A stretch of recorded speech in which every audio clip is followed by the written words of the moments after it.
technically afternoon, folks. Hi. Hello. Good day, my friends. Let me make sure that everything is as it should be. Perfectly normal cat noises. There is, in fact, a perfectly normal cat making perfectly normal cat noises, yelling. Sophie, do you want to come say hi to everybody? Do you want to come say hi? She does not want to come say hi. Sophie, are you sad that I'm on the computer again? I was on the computer all day yesterday. And a lot of last night, too. Oh, no, Megaspell, I relate. I did not get nearly enough sleep last night. Sleepy Lauren. Thank you, Blue Glass. Exactly. No, I've been having some trouble with regular basic functioning of like eating and sleeping and so on. Sometimes you go through periods in your life where that sort of thing is hard, you know? So we do our best. Me too, Axel. I opened it before I pressed the go live button because I wanted to make sure that if there were troubles to shoot, we had the chance to shoot them first.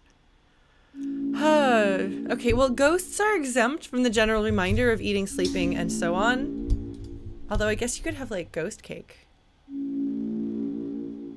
Wait, is chat? Oh my god, okay, sorry. For some reason, oh my god, okay. This is our last chance with Deltarune Chapter 2 to make Lauren drink all of the water. So.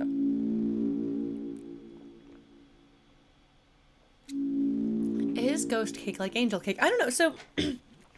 We'd have to like get into sort of like the digestive properties of ghosts and if there's like some sort of like you'd make a ghost a rum cake because it's full of spirits. The power of the Sans hoodie fills you with pun termination.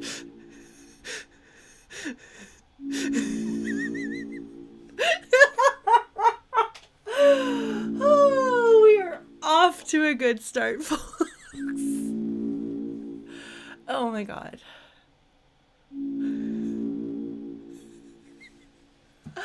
So on that note, happy Deltarune Chapter 2 Day, friends.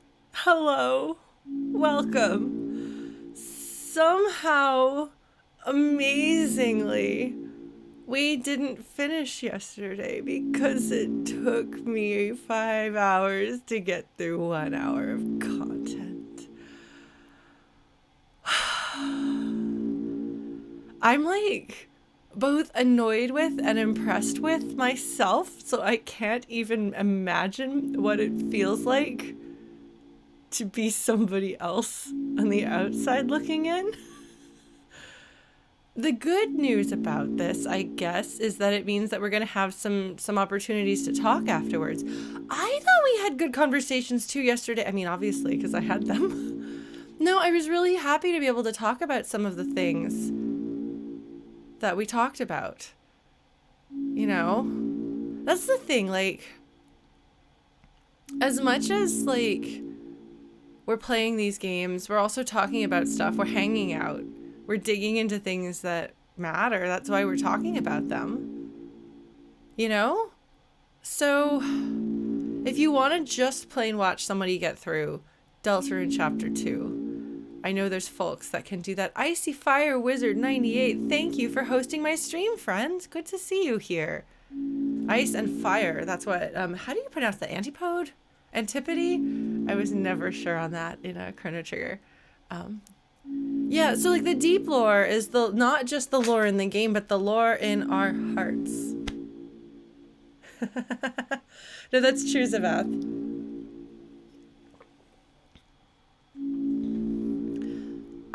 I don't know, Avalon. I don't know. Like, I mean, we'll see kind of what Lauren 2 years down the road is like, and how she streams, and how the folks who watch her feel about her streaming, and we'll kind of go from there. Yeah, no, like, frankly, like, I'm a little bit self-conscious about it because it's kind of silly, but also, I just really enjoy it. And so I feel like, I guess we'll just do it. Because some of you are still here with me. which makes me feel like that's good, you know?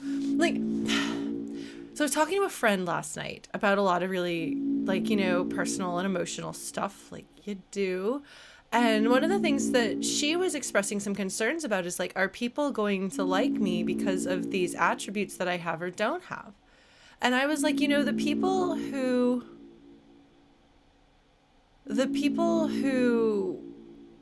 don't like those things about you aren't going to be people that you want to have in your life, because you're not going to be a good fit for them.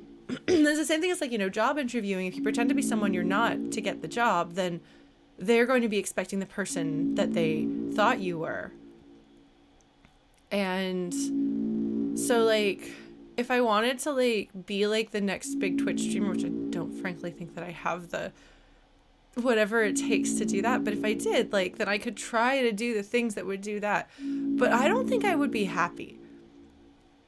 So I guess, like, I just be myself. I do my thing. I talk a million words all the time. And if folks want to tune in for that, then those are the folks that are going to enjoy hanging out with me. And I'm going to have a good time and they're going to have a good time. And I think that's better than trying to, for me, I think that's better than trying to maximize the people watching number. So, like, I feel like I'm just going to do this. And if I get to the point where I'm like, this is, posture check, thank you. I feel like if I get to the point where this isn't what I want to do anymore, then maybe I'll do something different. But for now, this is what we got. So, yeah, thank you for being here.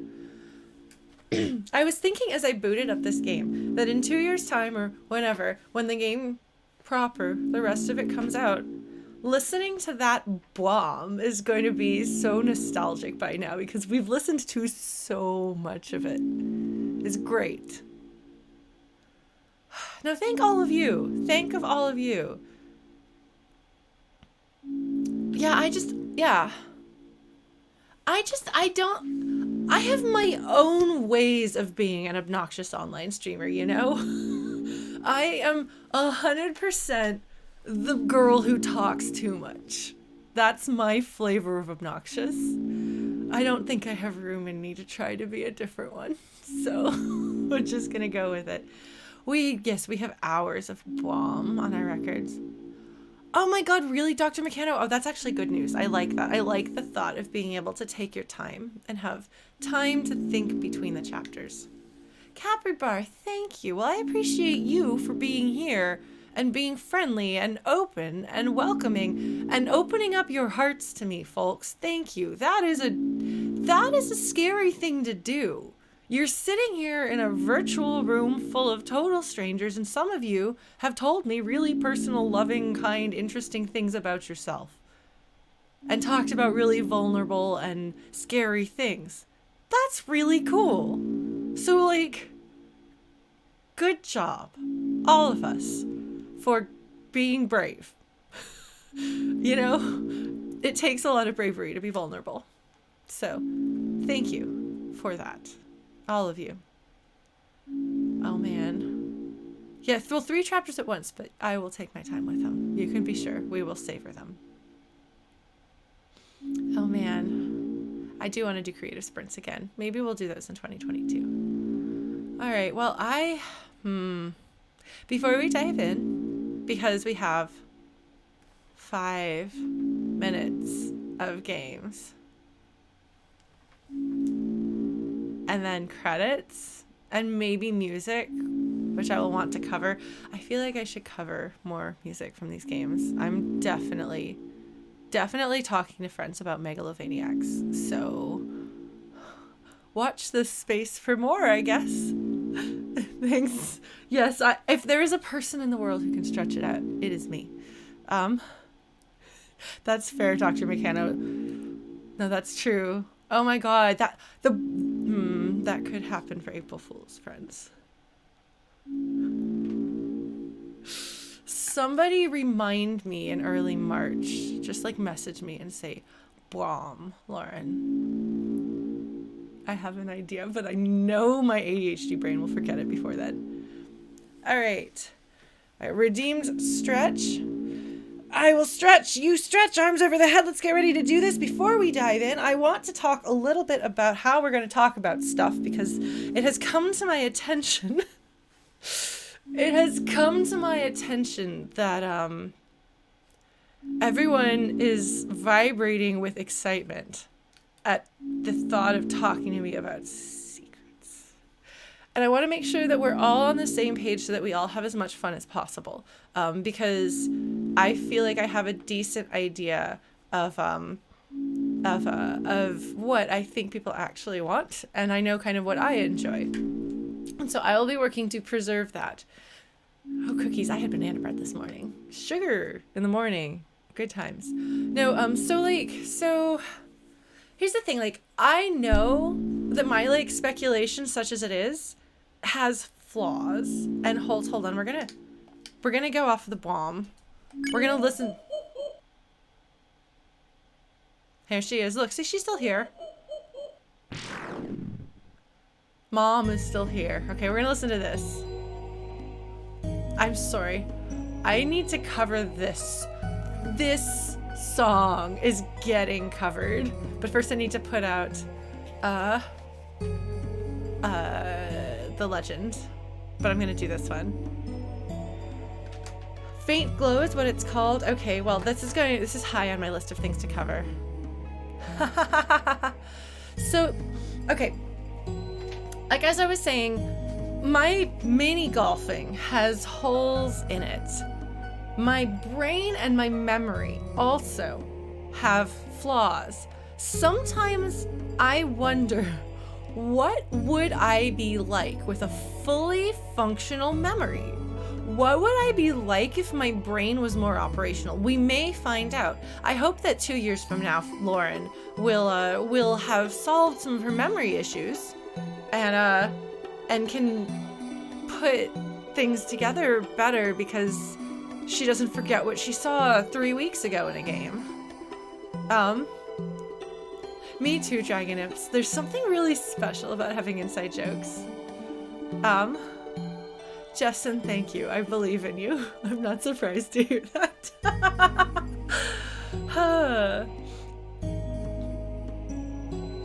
Oh my god, Flutie Bot has been so on point this weekend. She just randomly quoted, "Let us progress this plot. It happens sometimes."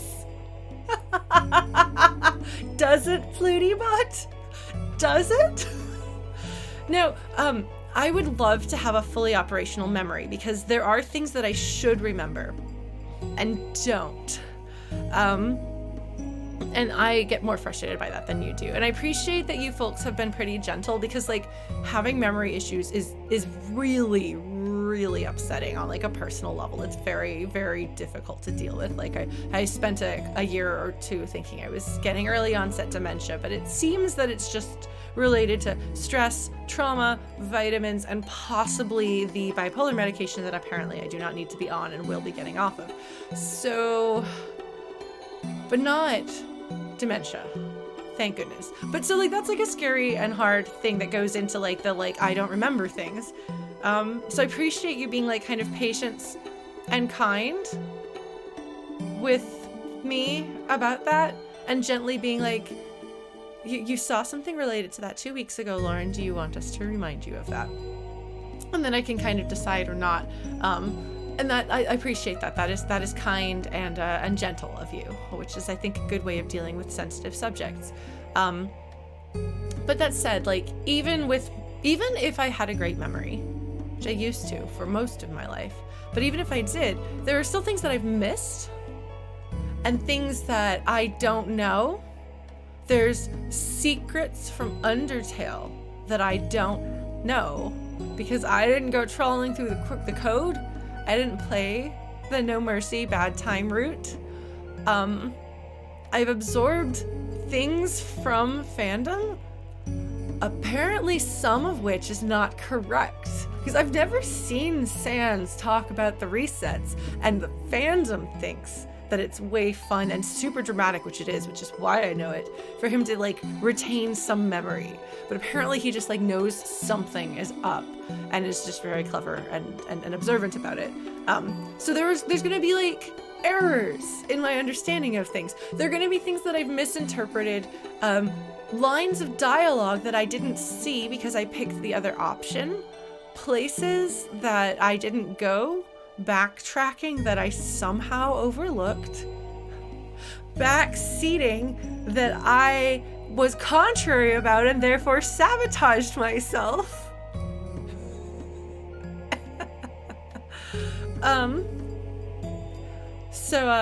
So yeah, like, I know that these are problems, or these are imperfections in my understanding of the game.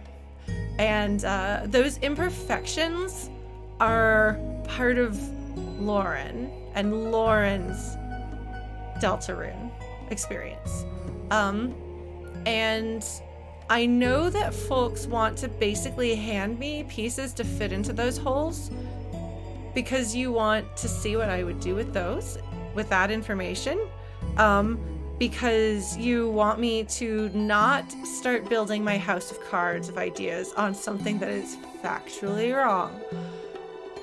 That is actually a thing I've always done with logic problems. I always like make a logical jump and then decide to build everything on that. And people are like, Lauren, all the way back at the beginning, you decided this was this. And I'm aware that I do that. That's how that is how I've always been, even with a good memory. So without a good memory, like, the opportunities for that to happen have kind of increased. But yeah, so the imperfections, frankly, are part of being a person. Like, some part of me really wishes that I could give you the experience of a Lauren who knows everything and has all of the information, sees everything, understands the context of everything. Like, I think that would be so cool. But unfortunately, that's not possible. Perfection doesn't actually happen as much as we might wish it did and try to beat ourselves with a stick to try to accomplish it. So yeah, people have been really good about that in Hades. So there's only the Lauren that I have to offer. If you want people who have a complete understanding of everything and are building these really, really intelligent and well-conceived and well-grounded theories that they've written outlines on and then presented them in YouTube videos, those people are out there.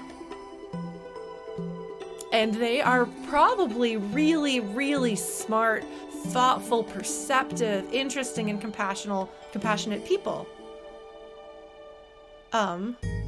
And so I'm really happy for those people to be out there and for you to have access to that if you want it. I'm not that. I never have been, and I don't think I'm capable of it.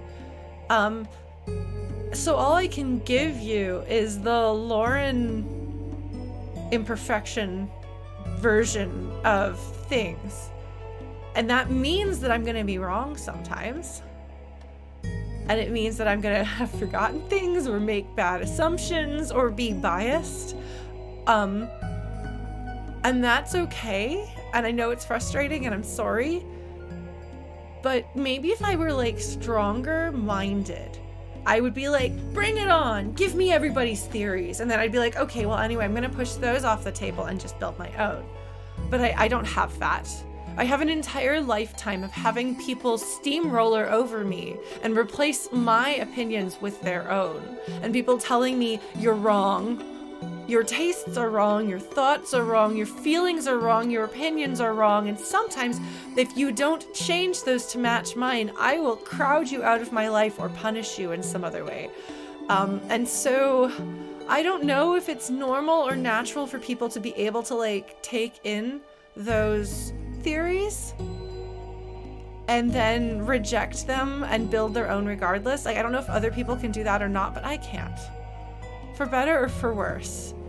And I'm very, very protective, overprotective, and defensive about my own thoughts, feelings, and opinions about things. And some of you know that because you've seen me lose control a little bit in my defensiveness about that, and that's why. Like, it's coming from personal trauma, and it is my responsibility to manage that and try to make sure that I don't get too defensive at people.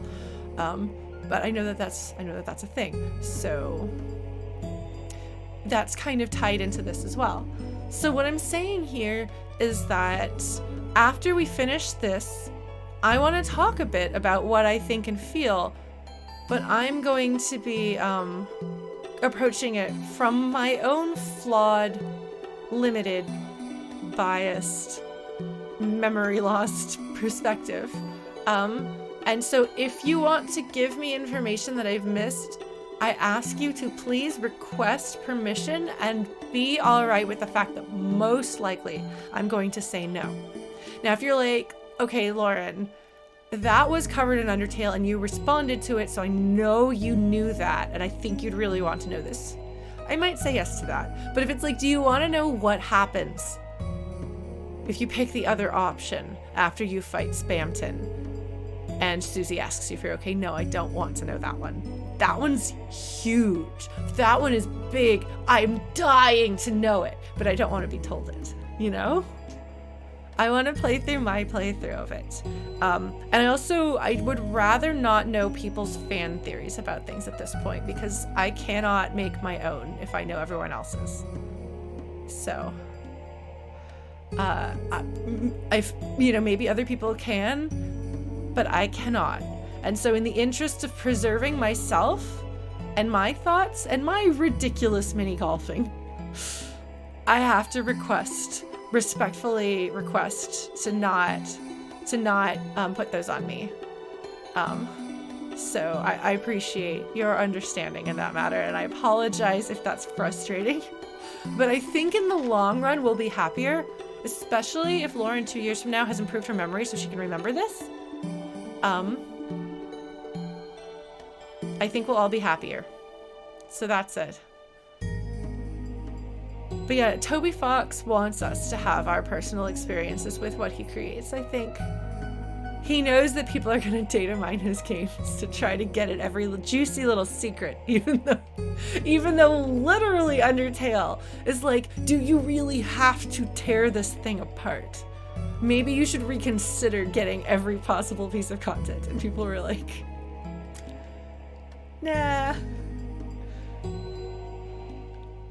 Yeah, well, like, that's one of the fun things about this is because we don't know. Okay, so Nightwind, I did actually figure out the Toho one. I do know what that is. That's the theme of Neo, apparently is what it's called, which makes a lot of sense. Like, a lot of sense. But I hadn't played through the Bad Times run. I like that name too, but the No Mercy route. So I only knew it from the soundtrack and contextually. The other one, there's another one? Oh, I thought that was I thought I figured out all the pieces. And I figured out the world revolving as well. Which we'll get to know that song very well soon enough. La, la, la, la, la, la.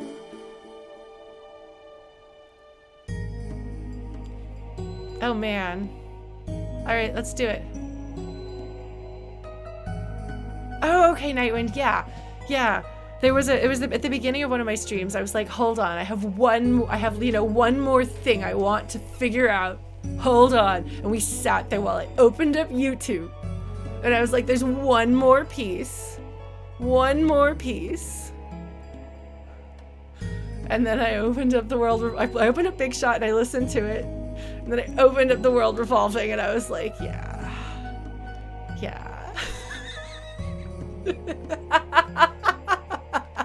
Because I had an idea. We're gonna get more of that, folks. We're gonna get more of that.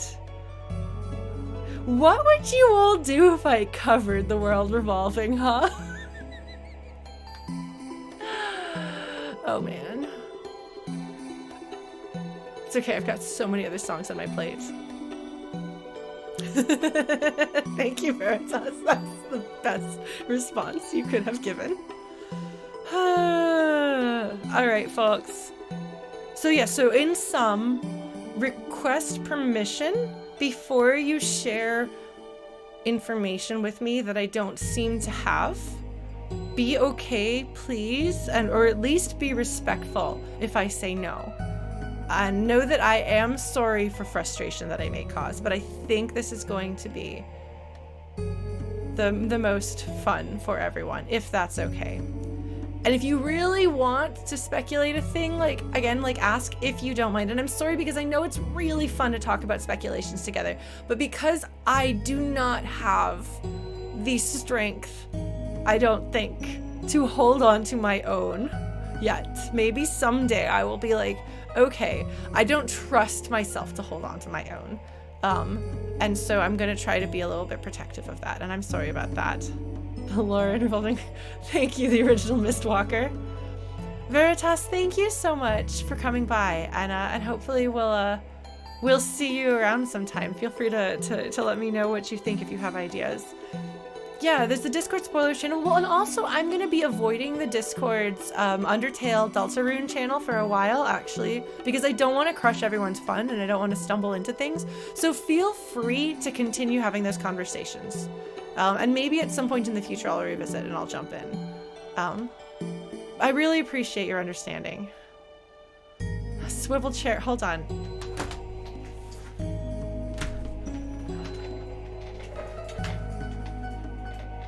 We can revolve after, if we beat Gerbil. How's that? How does that sound? We can do some revolving. All right, folks. I did back up my saves, though. Thank you for suggesting that. Oh my god, I love this song. The neat thing about the game being released in a staggered way is that the nostalgia we're gonna feel is gonna be really, really intense. God, I can't even imagine. You know? Oh, it's so exciting to think of not just what else is happening in the story and how these characters we love are going to grow and change, but like how we're going to grow and change. Like, who are we going to be in 2 years' time when the next chapter comes out? Like, that's so exciting. You know? I mean, I'm sure some really hard stuff is going to happen between now and then, but I think we're going to overcome it as best we can, and we'll reconnect and catch up, and I think that's really cool. And I also think it's really funny that there's gonna be somebody on YouTube who watches it all the way through and gets to see that transformation over time. No, Germany Master, I do not. I have decided I do not want to fill in my gaps. I'm going to take my save file in my brain, and that's what we're moving forward with. And it may get things added to it, especially over the next 2 years as cultural osmosis drops more things into me and I have more time to ruminate over things. We'll see. But for now, at least, I think I'm gonna go with my incomplete Lauren save file inside here. In my noggin. Yeah, no. Let's hope for 2 good years of the world struggling and fighting and getting better. And for us as people. You know, we'll catch up. I'll give you the Cliff's Notes. Oh my god, I love the animation of him waving there. It's so cute. So, I am the sort of person where, like, Mega Spell says, I feel like a completely different person when Undertale came out. And I'm like, me too. And then I'm like, oh, well, me too, because you see, wait. I spent a couple of hours talking about that, so I'm just gonna not, because I think a good number of you saw that. I believe Sans when he says it's 2 years, but we'll see. We'll see. He might be trolling us. It might come out next year. Or in January. Or anything. You never know.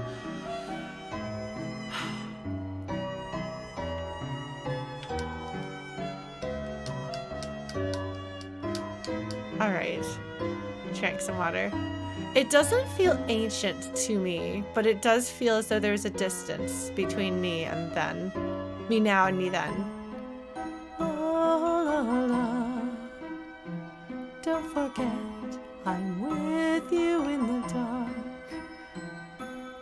Who is singing that song is the question that I'm dying to know, and we're not going to get that yet. But I'm really curious. Really curious. So we'll see. Oh, sorry, folks. La la la la la. La la la la la la la la. What's great about this is that this is town but Deltarune. So it's the town song plus the Deltarune song, just to make sure you know that it's Deltarune town. La la la la la la. Yes, other than Laura Shihara, that's true. La la la la la la. La la la la la la. And then of course it's got its own music stuff happening too, but it does weave in those. Just like the home theme that you hear inside here.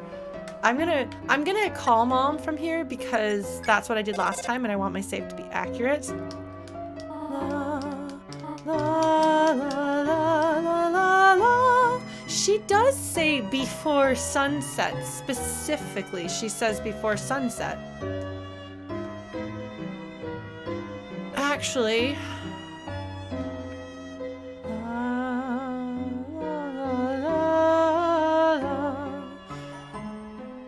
so it's possible when Sham says you don't want to be out before sunset, it's possible that that doesn't mean anything. No, it's not be back before dark. That's not the phrasing. Oh my god, that's really cute. The phrasing is specifically the same between Toriel and Sham. And that's really, really interesting to me. Because it could mean anything or nothing. Like Sham could just be Sham could just be saying that and Toriel could just be saying that. It could be that Sham is aware of your curfew. Maybe Sham was Azriel's toy, or Azriel was part of the prior adventuring squad, and therefore Sham knows what Azriel's curfew was and assumes that you, as his sibling, would have the same curfew. It's also possible that there is some specific reason why in this town you don't want to be out past sunset. There's also maybe a particular reason why you specifically don't want to be here after sunset. Because you're you, because you're a human, because of any number of things like that. Like, it's really interesting to me. It could mean any of those things or nothing. It could be incredibly significant or incredibly insignificant. And that's cool and interesting. And I like that. Also, Mega Spell, if you want to dress in a full Gothic Lolita outfit to a board game bar, I feel like a board game bar is where people who would be like, oh, okay. Like, they're familiar with that. I mean, I tend to think of hardcore board game people and steampunk people as having a lot of overlap. And like, while Gothic Lolita fashion and steampunk fashion is not the same, I feel as though there was an understanding between those two communities and their dedication to their fashion sense. So, I think so. La la la la. La la la la la. La la la la la. All right. La la la la la la la la. Sorry, I'm apparently in a singing mood. La la la. Yeah, so Susie doesn't say anything. Figure out. Oh my god, I just realized that their doormat says cat. It's cute and silly. All right.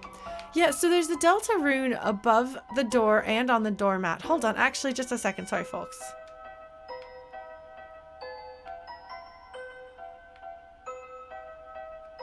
Flower King C, because he's a king. But not in this world. Hold on, I'm going to check something really quickly. We'll be right back, folks. Please forgive for this interruption.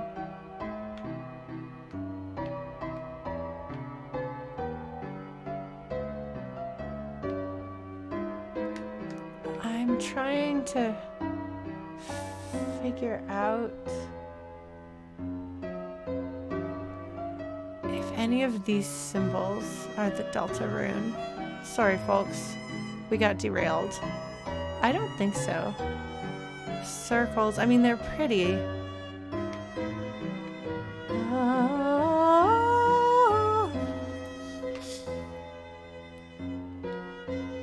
I bet this doesn't actually mean anything. But I just realized that's an awfully familiar shade of green, isn't it, folks?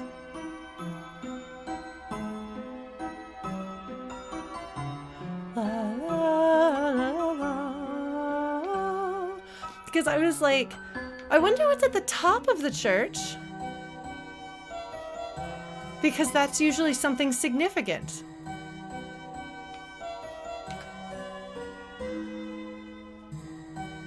Not just any old green.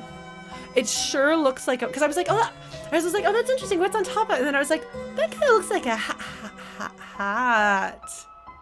That looks like a hat.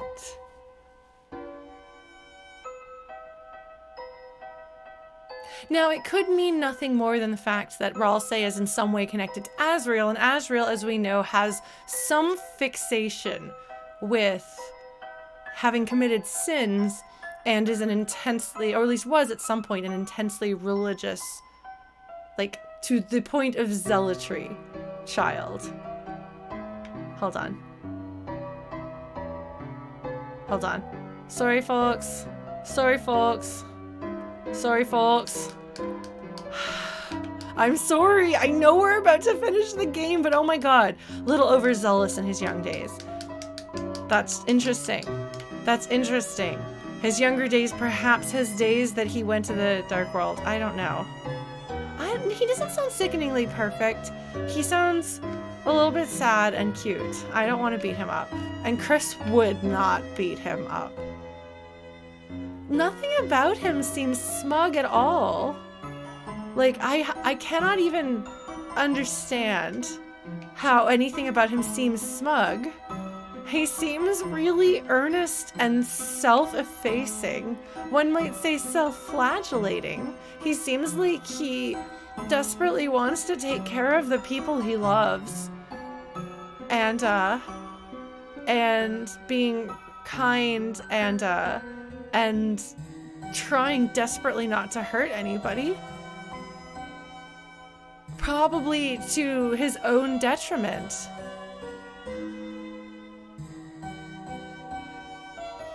Yeah, he seems like a nerdy boy who was raised in a religious household with an expectation of perfection for himself. And yet despite that, he doesn't seem like he takes his perfectionistic tendencies out on anyone else. Oh, okay.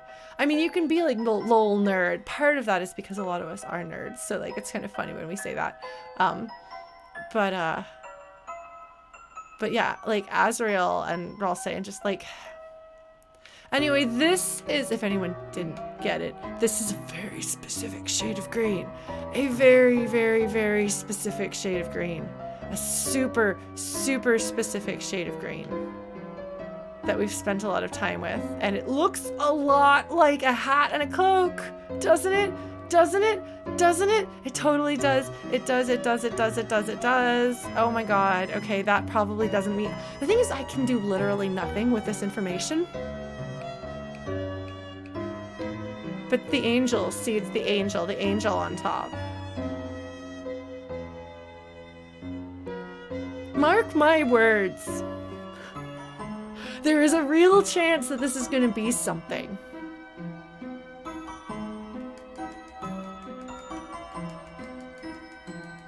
Yes, it is Hail Prayer. Yes. La, la, la, la. Yeah, no, like the horns are there. Like, the horns are there.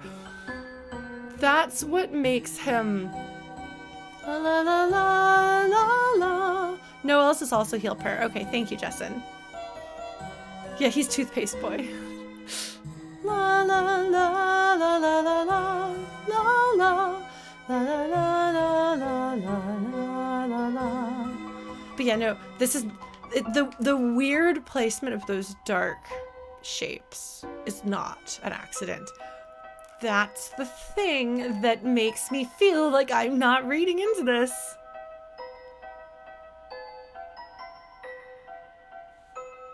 And Noelle has angel imagery as well, and she is the creature of the, like, she's the one of the... Hold on, folks. Hold on, folks.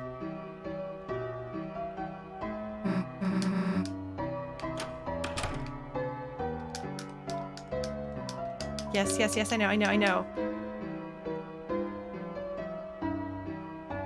Do I really get to... I guess I get to. I guess it doesn't really matter. Oh my god, that's really cute. That's cute. Okay, hold on. She is the light, laughing in the night. Protection spells, showed her occult findings. She is the light in the night, slipping into darkness.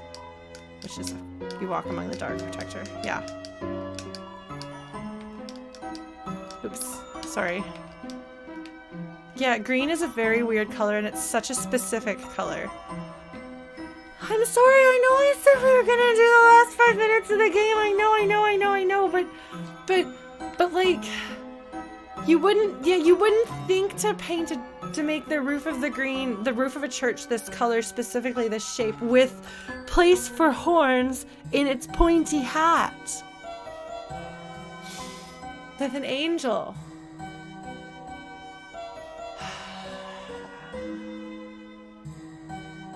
I don't have any idea what it means, but is Noelle going to actually be the chosen one? That would be so interesting if Kris isn't. La la la la. You know, Zulily, that's a good idea.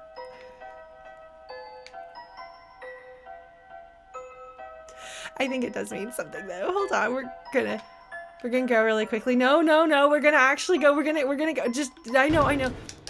No, Susie is the protagonist. Susie is the central figure of the story. Like, I talked about that last night. Not last night, yesterday. Sorry, no, I'm doing this really quickly. No, I'm just double checking. No, seriously, no, I mean it. Look at his hat. See, look, it's the same shade of green. Look at him. Look at this boy. So he has the thing on his chest, which could be a spade from this angle, but I don't think it is. I think it's the Deltarune. The Deltarune is on our door. And on his door.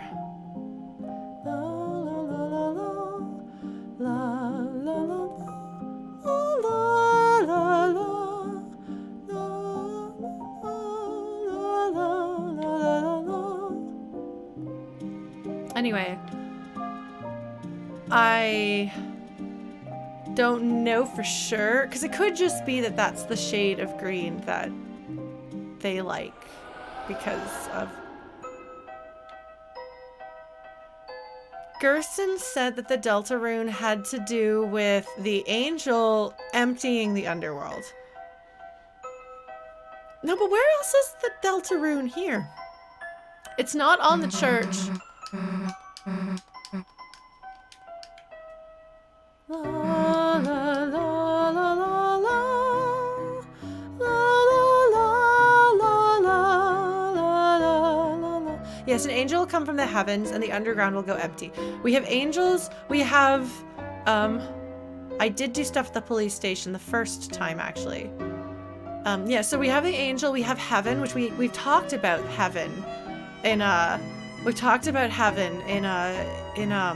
Spamton. It's really, there's all these pieces, and I don't have what I need to do stuff with them. But there's pieces. Yes, I missed the dogs. I was too excited about Undyne, okay? Look. As It's not my fault. Undyne is great and I love her and...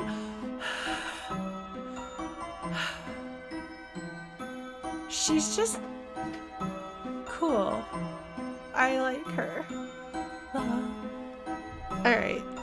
Well, that will be the true test if I replay this chapter next time. 2 years' time, we'll see if Lauren remembers that she should talk to the dogs first.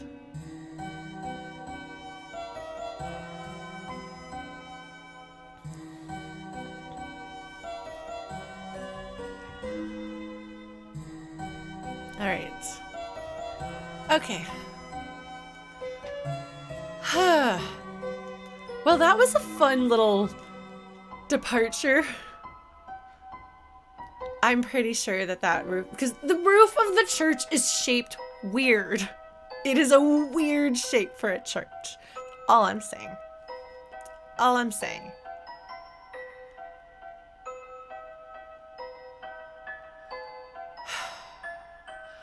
I just like, I'm worried about Mother 3 spoiling here, but something about this world feels not complete,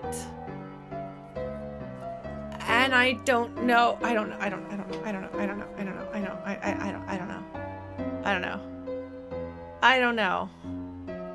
I'm curious what he's doing with this world versus Undertale's world. Okay, let's do it, folks. Let's go in. La la la la la. Yes, please be kind to each other. Please don't tell each other off. If somebody is behaving in a way that you think is inappropriate and damaging to chat, please like message a mod or something like that. But do try to be kind to each other.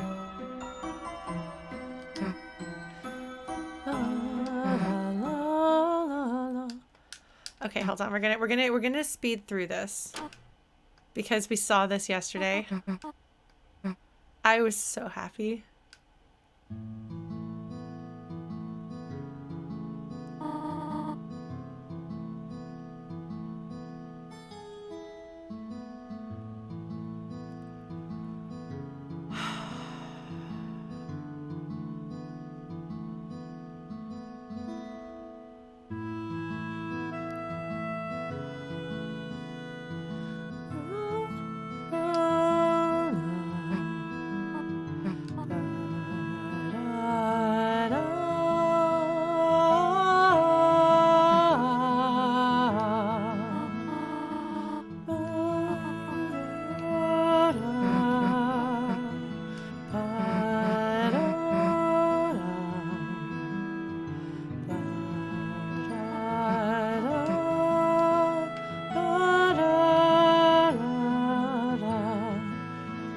There's a heart.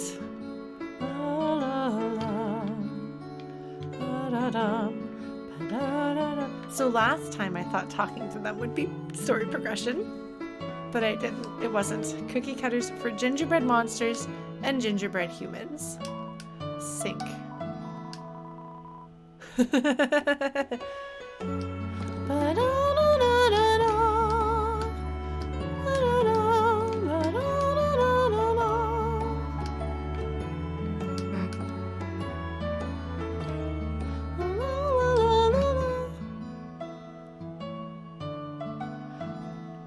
She's never baked anything before, and she doesn't know about cookie cutters. Bye, Matt. Well, thanks for coming by. Gingerbread.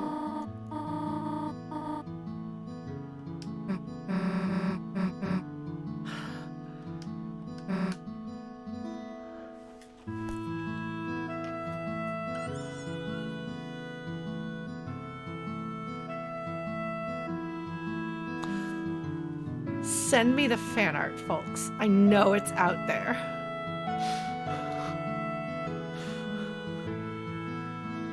I must have or draw fan art of Susie's messed up, hot mess, terrible burned, awfully shaped gingerbread cookies offered to Noelle.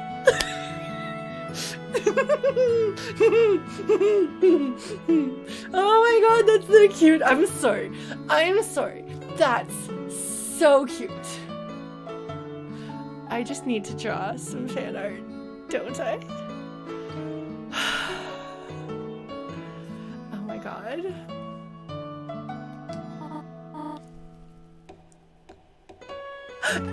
No, Toriel's gonna know.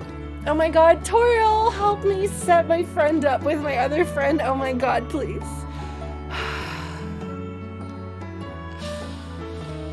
Oh my god. They're so cute. Yeah, no, this is totally worth it. I don't know, folks. Look, my very unique play style results in randomly wandering to check out the church because I have an idea about a thing and then being like, oh, the church is Ralsei's hat. Teachers always know. Oh, about which students have a crush on which students? It's interesting because Toriel knows Noelle so well. I wonder what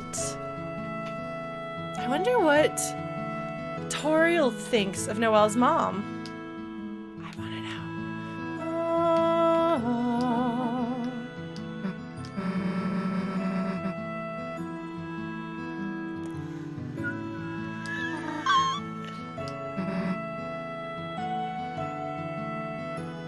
Oh my god, her expression.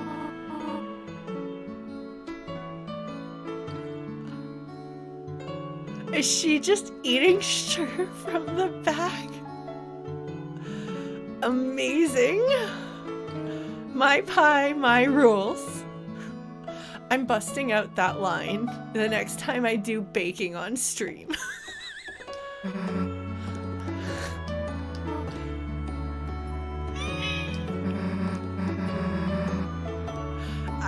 I believe in you. Look at her little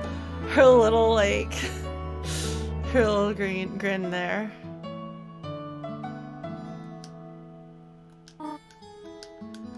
Okay, so I will say eating sugar straight from the bag seems weird to me. But butter is delicious. And if you are baking something with chocolate chips and you're not eating those chocolate chips while you do it, why?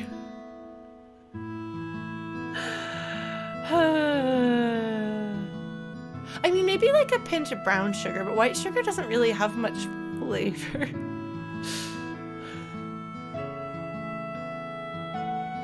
Okay, next to eat Chalk Girl, you raise a good point, Coyote Dash. Oh yeah, no, you gotta eat the chocolate chips. If you're ever like, I am craving something sweet and it is hard to think about making a thing and I don't have chocolate bars in the house for some reason, that's what your 3 bags of chocolate chips stored in the special Tupperware container where chocolate chips go is for. Look, in a baking house, these things are normal. They had a special if you bought 3 bags of chocolate chips the last time I was at the store. So naturally, I mean, I'm gonna use them all eventually. Like in banana bread and brownies and snacking. I never put an entire sugar cube in my mouth when I was a kid, but I did like to do, you know, those little like things of creamer at like diners, like IHOP and stuff. I would just like swig those, which feels like a very Kris thing to do. La, la, la, la, la, la. Da, da, da. I do definitely eat my batter. If I'm gonna die of salmonella, at least it's gonna have been delicious. Did you know the big problem is not actually the eggs, it's actually the flour these days? Yay, factory farming, woo!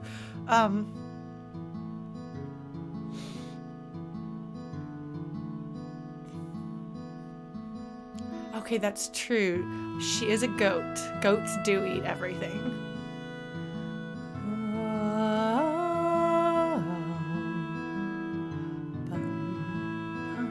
Okay, apparently I am in the minority here in my not eating. Okay, fine. Next time I bake something, I will sample the sugar to see what that experience is like. You have convinced me.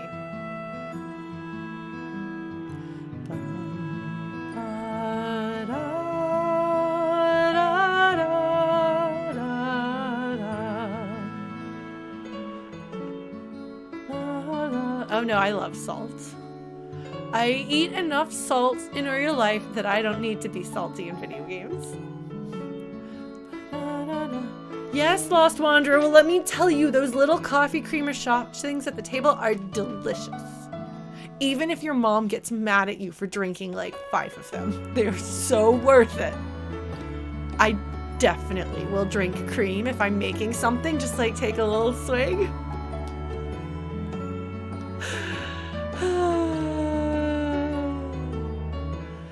Yeah, I tend not to. Well, I mean, we'll see how I do with gerbil. Yeah, sugar cubes don't come up much in my life, but tomato ketchup sandwiches. Oh, that's interesting. I mean, there's like jam and butter sandwiches that people do sometimes.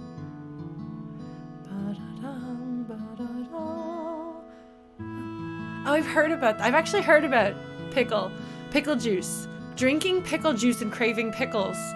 Uniting trans women and pregnant folks.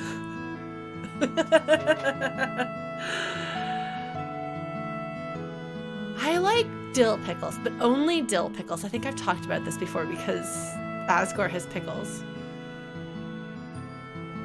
Eating peanut butter out of the jar is great. Peanut butter is one of my favorite foods, folks. I feel like I've talked about peanut butter a disproportionate number of times on streams. Oh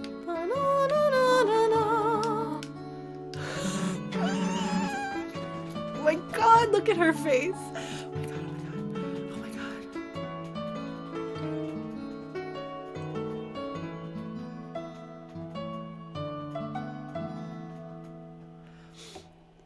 I don't know, I may wind up wanting strats on gerbil. We'll see. I want to get chocolates. I love that Toriel's assumption is that they're gonna go get chocolates. In fact, pickled cucumbers as the default for pickles is a specific, but like actually you can pickle lots of things. Yeah, I don't know if I'm good at the play good side of things, but all right.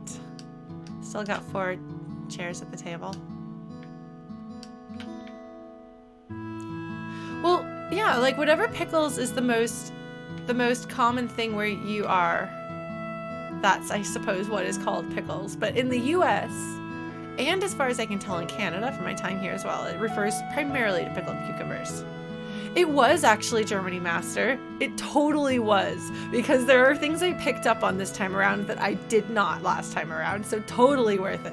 Also, I want adorable fan art of those girls. I have decided that I ship them, and I am totally on board with this. It's fun. I think the church hat is like, I'm sorry, but if that winds up being significant, I am going to be insufferable.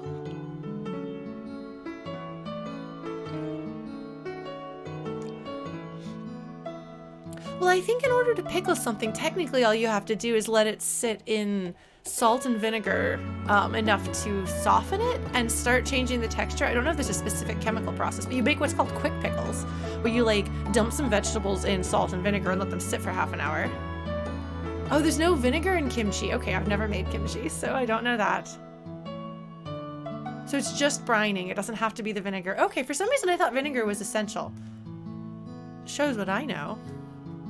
Okay, so kimchi provides its own acid, and that's where the pickling and the brining comes from? Interesting. Yeah, okay, well, so I feel like Susie might be homeless. Because there's no home for her that there's no potential place that we walk to on the map that she is like, no, we can't go that way. She drinks free milk that magically replenishes itself, right? Well, that was her, right? That wasn't Bratty, was it? Yeah, like I feel like she's well, the thing is, Susie doesn't react to the apartment building, and I feel like she would.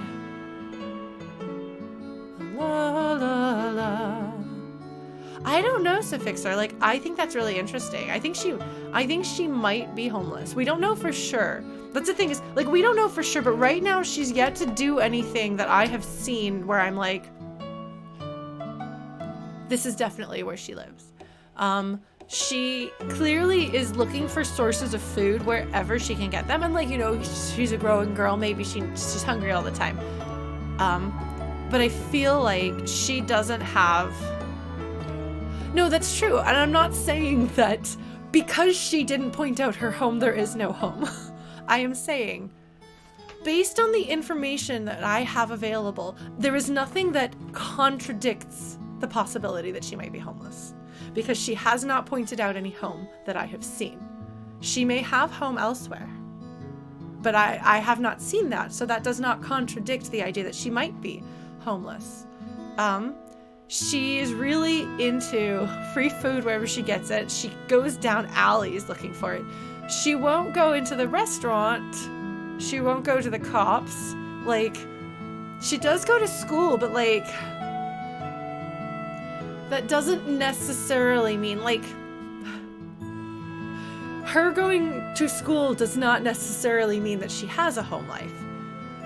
So it does, I'm not saying that 100% I am positive that Susie is homeless and it is exactly true. What I am saying is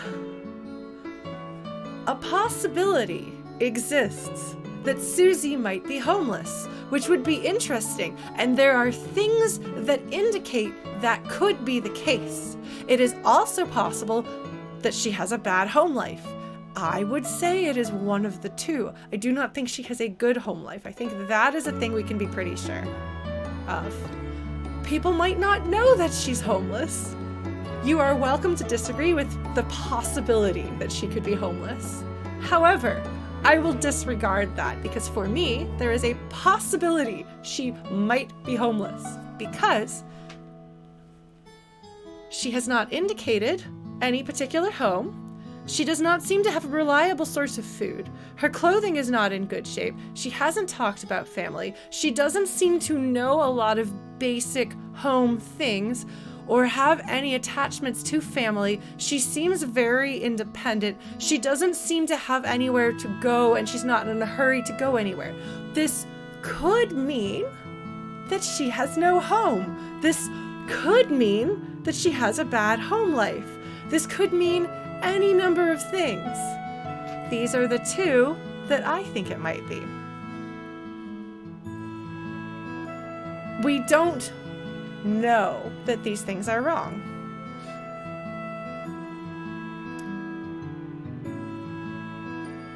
So like, she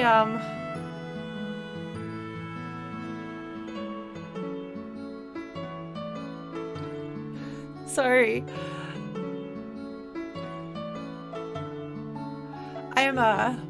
I'm trying not to be too aggressive about this, and I apologize if I am, but I did just say that I am trying to talk through and think through the things that I see in the game. You are free to disagree with me. That's fine. To some degree, that doesn't matter, because right now we don't know if either one of us is right or wrong. So you're free to disagree, but I'm not wrong with my opinion. Yeah, she references not... She seems really excited to have her own room. And I think at the time I was like, I wonder if that means that, you know, the place where she lives, she doesn't have her own room. There's a lot of possibilities about what could be the case. For all we know, like, maybe she's in a group home and nobody's mentioned it out of politeness. People don't know about it. Maybe she doesn't let people know. You know, maybe she lives outside of camp. Like, who knows? Yeah, she might have a bad home life. She might be homeless. We don't know. I was just suggesting a possibility that she could potentially be homeless, which is not a thought that I was operating off of before, but it occurred to me as I was observing these two interacting that it is possible that she might not have a home, which would be an interesting thing to have in a game that is all about home in some ways.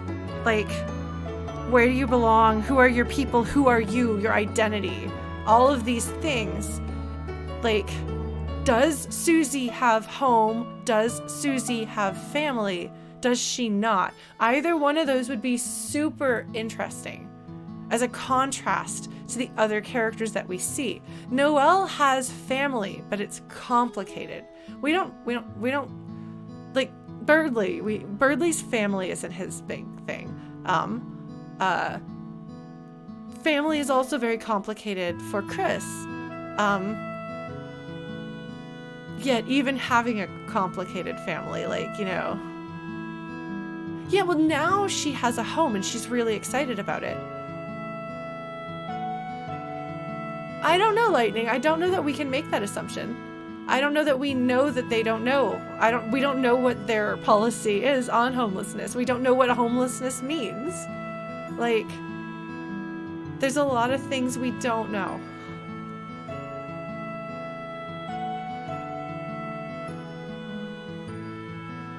Like, also, it could just be that it would be interesting for his story.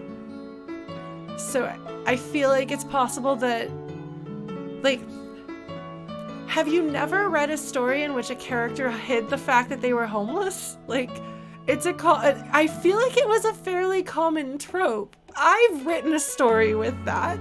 I've written a couple of stories with that. Teenage characters trying really hard to fit in and pretend that they have a place that they live so that they don't get, you know, taken into a group home or put in the system or whatever. Like, this is a story archetype that happens. So, like, I don't know. I'm sorry, I didn't realize that it would be a strange or controversial or unbelievable thing to suggest that it's possible that the story we might be telling with Susie is of somebody who does not have home and looks for home.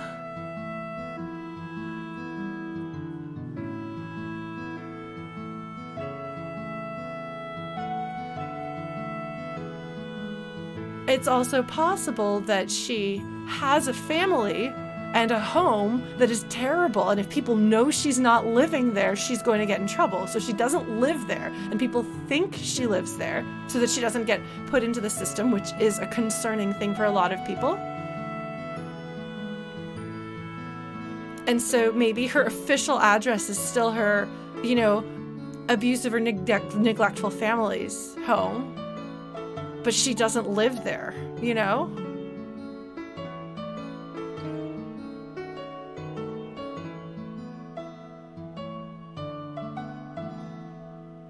Like, a lot of people who are homeless, you wouldn't know. Like, they hold jobs and have cell phones and live out of their cars, or find ways to, like, you know, shower and get clothing so that they can try their best to function in a world that does not accommodate them, you know. I feel like you're making an assumption about the world that why don't we just agree to disagree? Because I don't understand where you're coming from, and I don't think you understand where I'm coming from. So you're welcome to disagree, but I think it's a perfectly plausible and interesting and compelling situation that seems very believable and in keeping with what we know of her as a character. Like, I absolutely would believe that she is a character who technically has a family,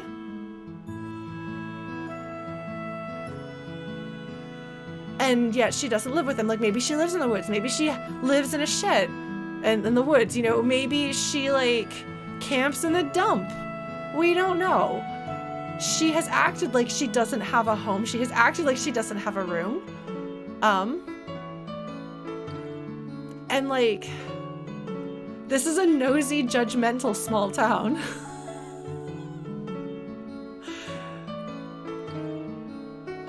Like, the small towns that I have known are not places where a social outcast child would be taken care of. And I tend to want to believe the best in people, and I love the people in the Undertale universe. But I find it very hard to wrap my head around the idea that small towns would take care of their people in need based on first and second-hand experience with small towns.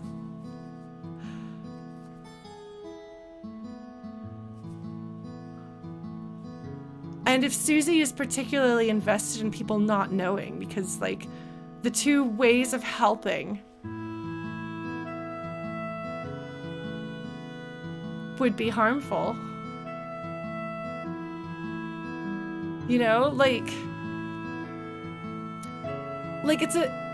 it's a complicated situation, and if Susie is going out of her way to keep it from people,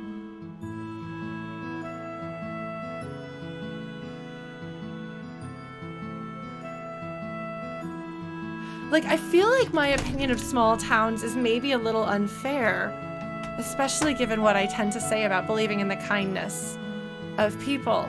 But I'm just like, are you from a small town that would do that? Because that's awesome, and I love that. I know small towns are really nosy, and I would love for that nosiness to come out in the form of kindness and taking care of each other. But usually if that kindness does happen, it's because they're like each other.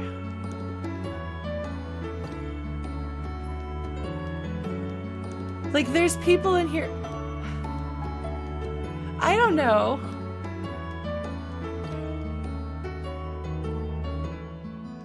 Yeah, like, I agree with what Jester is saying about, like, the monsters being all good is more like an Undertale. Here, they're more nuanced, complicated people.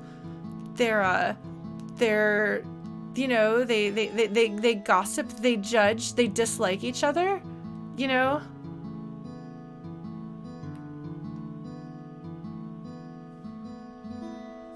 Yeah, and like Knoll Girl talking about some of the complications in our real world. They did Dr. McKenna. Like, the monsters weren't all good in Undertale. But I would say that here, they are designed and fleshed out to be more, like, they're more flawed and more rounded and more human from what we've seen, I think, which is something I've talked about before. And I do think that. Regardless, I think the thing that makes the most sense with Susie is that she had a bad home life and she left. And I think that she wants people, I think that people think she's a strong, tough girl who can handle things herself. I think that people think that she's a bad girl, so they aren't as inclined to help her. They think maybe she'd take advantage of it. You know, I don't know. I think she goes out of her way probably to keep people from knowing what's going on because she doesn't trust people, with good reason. And there are sometimes really significant consequences. If somebody knows that about you, your life is out of your control.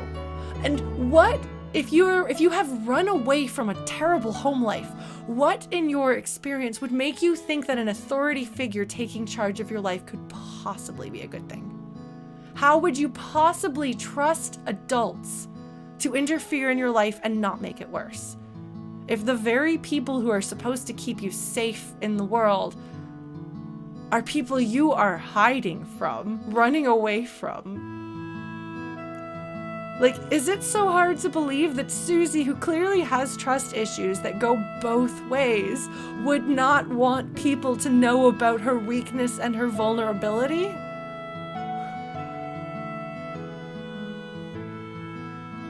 Because that is saying, like, you know, if there's laws about that and she gets into a system, what can she do then?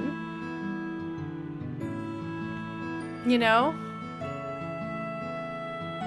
Like, kids who are older and in need of permanent homes can't find them, let alone if they have, because I mean, if you have trauma, it's going to come out.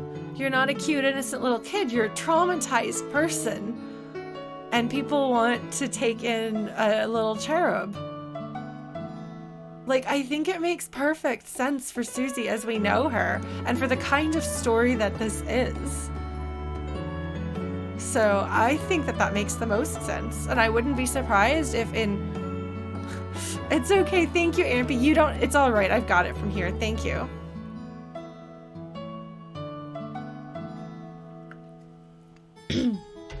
Anyway, my contrary brain has just convinced itself that this is probably what's going on. Okay, alright, that's fine. Anyway, let's go ahead and wash our hands. Oh my god, I love the chocolate. I love that stealing chocolate is a thing. It's really interesting though that the love of chocolate is the thing that both of the human children adopted by the Dreamers have in common, and yet Kris's name is more of an anagram of Frisk than Kara. All right, let's do it. All right, so something that I love here is that it traps you in here until you wash your hands. Like, I was very annoyed by that. But like, Toby Fox backseated me yesterday. And he's backseating me again, but I was prepared. Yes, we're gonna wash your hands. Wash your hands. We're gonna do it. No need for it. Can't even comment on it. No flavor text. I wouldn't be surprised if there's a bathroom that like has like a little ping that's like, you didn't wash your hands. Please wash your hands. Please wash your hands. You should wash your hands though.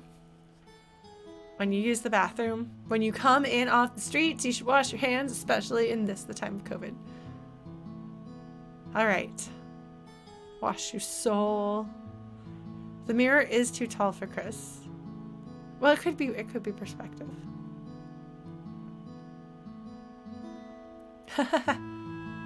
I don't mean lock you in. I think that it should let you know you didn't wash your hands. You didn't. It has to have that kind of voice. You know that voice. You know that voice.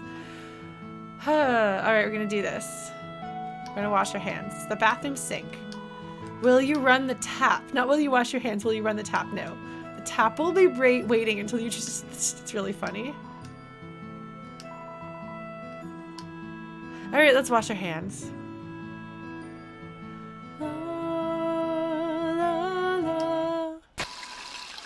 It started to run. The way this is written is really weird. It's making a lot of noise.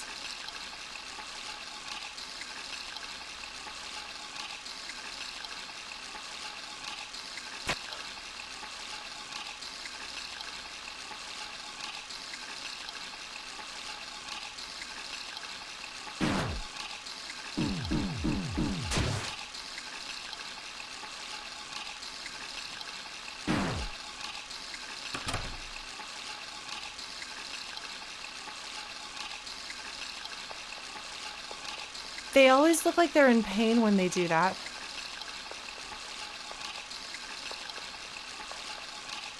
Are they going out? Outside?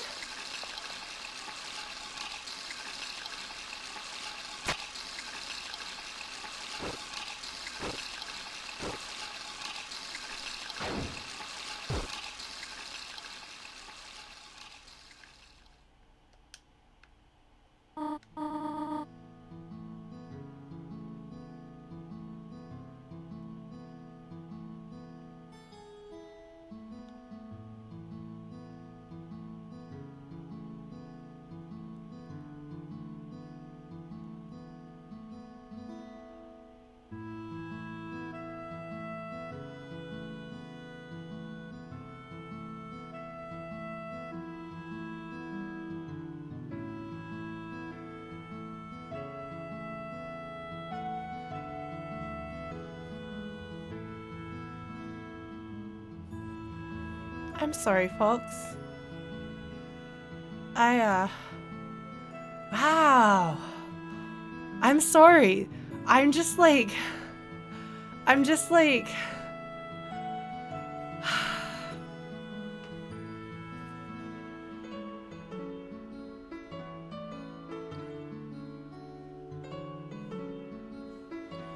I don't know what I expected. They tore their heart out at the end of the last chapter, too. It's so painful looking.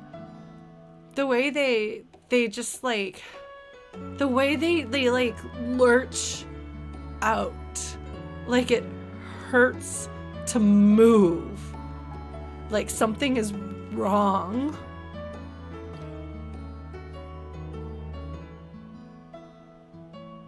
And they put us being the soul, away.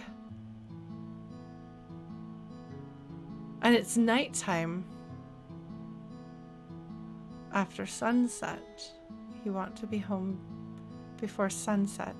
You don't want to be out after sunset. Why not, Kris? What are you doing? So, at the end of chapter 1, you kind of feel like it's going to be the worst. Something terrible, especially because it's the knife. And then it turns out it's fine. All they did was eat the pie. Minor sin as sins go, and they're a prankster when we don't see what they're up to. But it's so ominous and creepy feeling. The way they stumble out. What are they up to? What are they doing? Like, I felt as though they resent our presence, that they resent our control.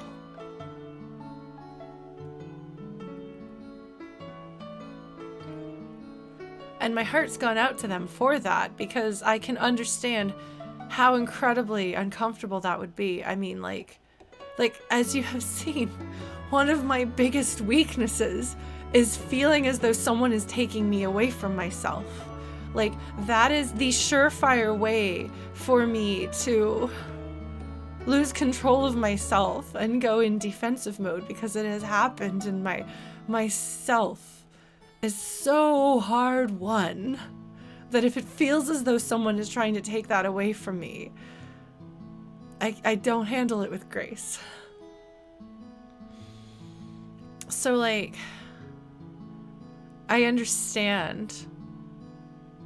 And when we have this peek at them and who they are without us, and they don't seem like a bad kid. They seem like a troublemaker, but not like that kind of trouble. You know, like there's like different kinds of trouble. There's like pranking people, and then there's causing actual harm. Where is Kris going? What is Kris doing? What does this have to do with Kris as we know them? What does this have to do with Azrael? Does this have something to do with the generator and whatever happens then? Like, this is very definitely the character taking action without us that we don't get to know, which is uncomfortable in itself. Like, in games in which the character is their own person, and we are okay with them being their own person, there are things we don't see, and that's fine. But because this feels initially like a projection protagonist, you don't have that comfort with it, because it doesn't feel like somebody else is wandering off and doing something because you're playing as someone else. It feels like you are losing your avatar the first time that like a character doesn't do like. So when you try to make choices in this game and they get overwritten, a lot of times it's because, like, you know, you choose what to do and Susie's like, whatever, I'm gonna do this instead. Or like they can't hear you. You make suggestions and it's almost like you're not there and nobody can hear you. Well, Kris does Kris's own thing. And I'm just like, I don't know. Sorry, I'm trying to avoid looking at chat.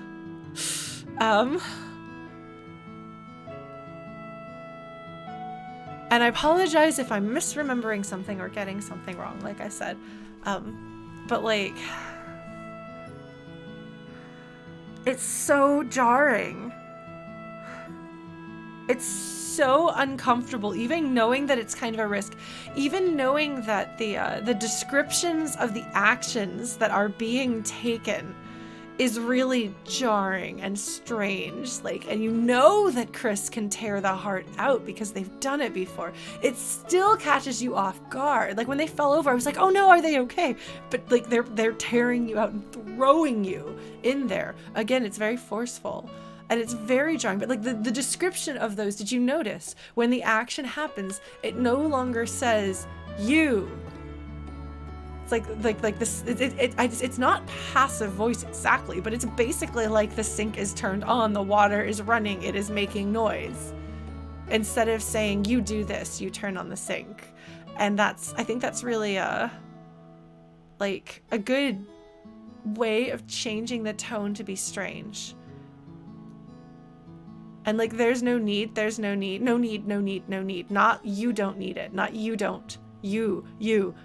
There ceases to be you when you come in here.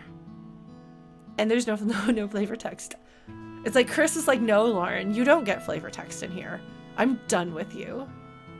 They've had a very long, very difficult day. And yet some of the experiences that they've had, I think, are really, really good for them. Like, they clearly do seem to like really appreciate being friends with Susie. But it's also going to be really uncomfortable. So, like, I don't know. And then we cut right back to normalcy. Because, again, Toby Fox is really good at his tonal shifts. So he gives you this, like... He gives you this shocking thing. And then cuts to the normalcy, which in this case is not a relief.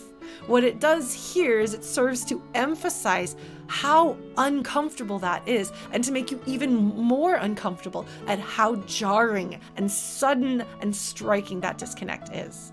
So, this peg.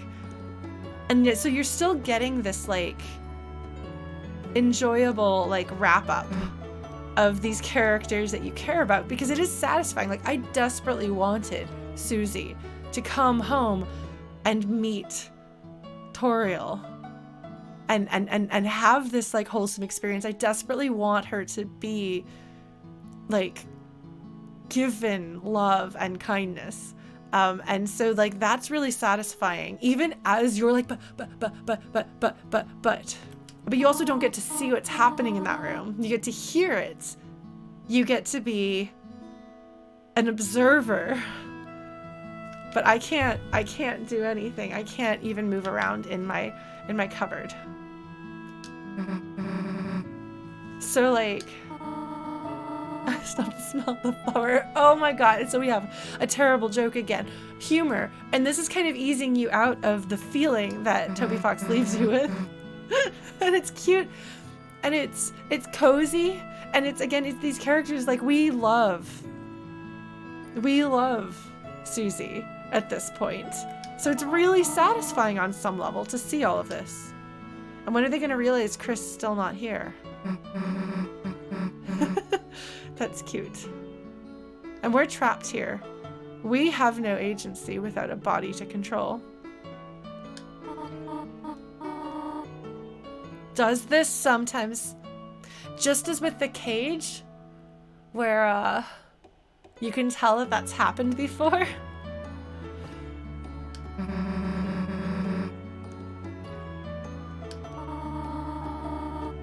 Sleeping Susie. Oh my god. Oh my god, Toriel. I don't know if I'm prepared for this.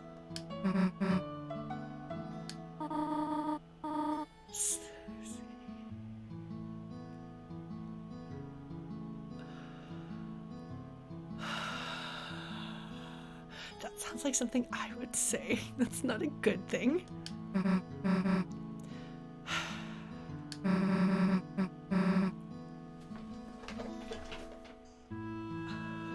And it still manages to be really, really satisfying here. So are we going to be stuck under the sink for until they come back? They'll come back eventually. And Toriel respects their privacy. Toriel is clearly somewhat in over her head raising a human child. Like, we know that from the fact that that apparently years ago, she checked out a book many times on how to take care of a human child. So, like, she seems to be like, my human child requires, like, this privacy and space, and I will give them it. Oh my god, she's so delighted. Snoozy and Snorriel. Spelled Snoozy differently there. Getting positive reinforcement from a parental figure. Because even in the dark world, the parents leave something to be desired. She's so delighted. Are they gonna come back?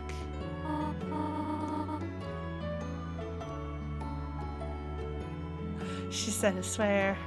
She said a swear. Amazing.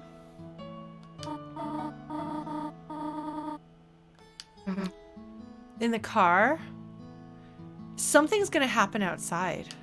I don't know what it is, but I'm concerned. Okay. What did you do, Kris? Kris is coming back.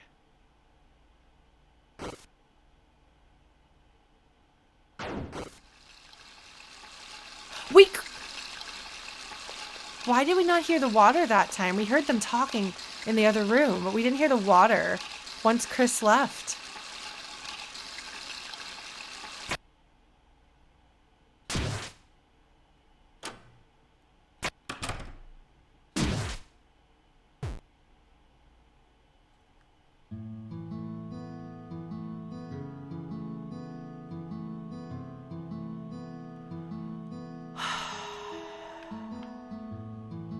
And now I can control them again. Oh, shoot! I wanted to... Oh, I thought I would... Sorry. I was just moving around. I was just... Well... That's okay. I wasn't ready for that, but that's fine. That's fine. I'm sure I didn't miss anything important, and if I did, we're gonna live with it.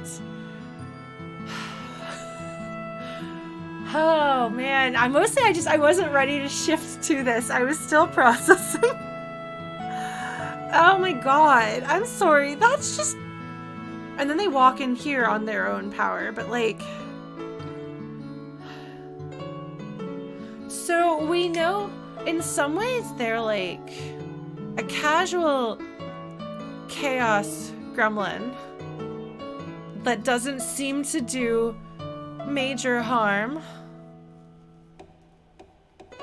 to anyone. They do pranks. They love their brother and protect their brother and the people that they love.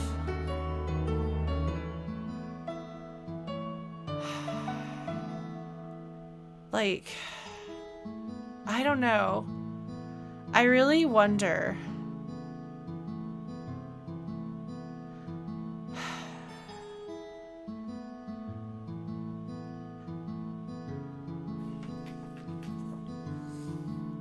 I'm thinking here. And I have a lot of ideas about what could be going on with their heart. Whether they want us or they need us, because it could go either way. But like what small, like for all we know, they snuck up to their room by crawling the wall and got chocolate. Like for all we know, they did something totally harmless yet again. But like they have like kind of scary teeth when they tear their heart out. And they shuffle around like they're in pain. I don't know.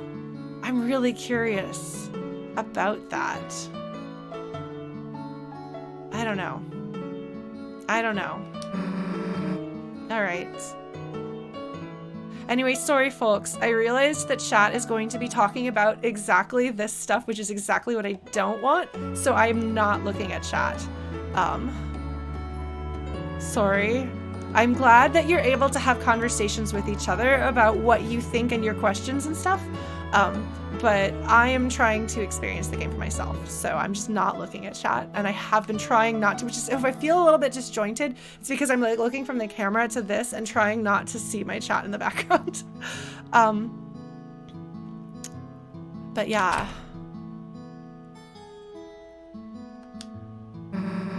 So what's next?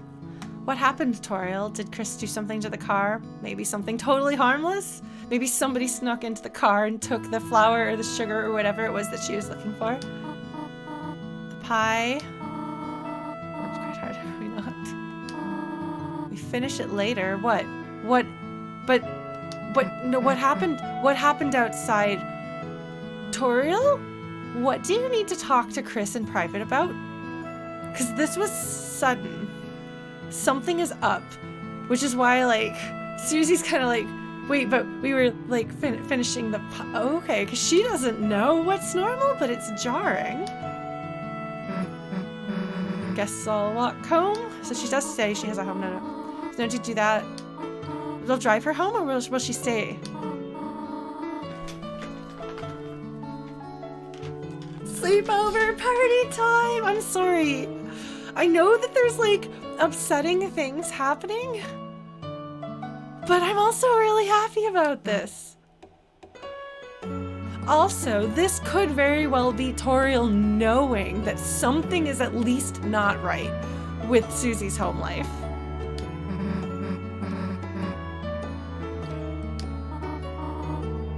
What?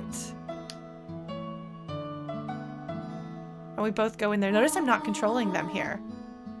Our couch is used to being used as a bed. How many nights did Asgore sleep on the couch before he got divorced? Oh no. Look, Asgore, I'm trying to defend your honor, friend. I'm trying to protect you and hold on to the king being the most divorced man in the world, but you're making it really hard on me, friend. Not quite perfect, but it's ours. Oh, we're all gonna have a sleepover? Oh my god, we're all gonna have a sleepover out here. That's so wholesome. Look at how happy she is. Look at how happy she is. And I think Kris wants her to be here. Everything is in order and not chaos. Haha. Call your... Okay, we are getting some information about her parents. Look at that face. So she does have parents. Does she have parents? Ah, okay. Okay. Yeah, that makes sense. Oh my god. She has had sleepovers before. She's so cute and great.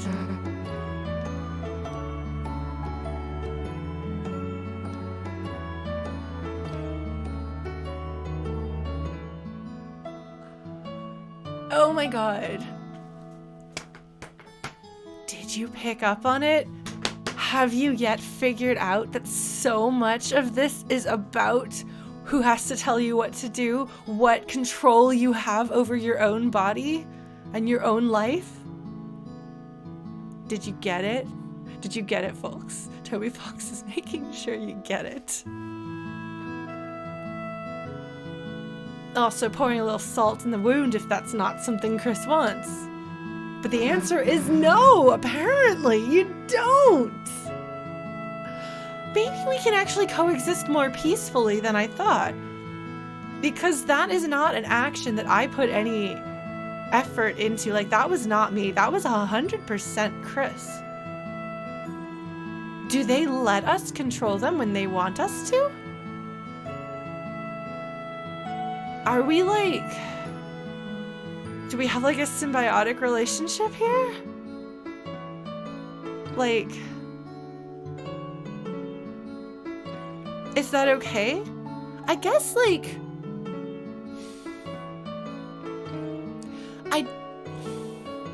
I don't know that they ever directly oppose what we tell them to do? I'm trying to remember. There are times where we tell them to do something they don't want to do. So they do it without doing it. Like when they close their eyes or they don't want to take the money. Like it's the things about Azrael that are the things that really stand out to me. But I don't remember if they if we say do this and then they don't do it. But they can act on their own. Does that mean that they put us away not because they don't want us to control them, but because they don't want us to see them? They don't want us to know what they're doing because they can do things on their own without our input. So it's not that they need us to not be there for control. They don't want us to know. That makes sense. So this is reinforcing that as you're trying to figure out what are the rules? What are the rules between me and Kris? How does that work? That makes me feel better, honestly.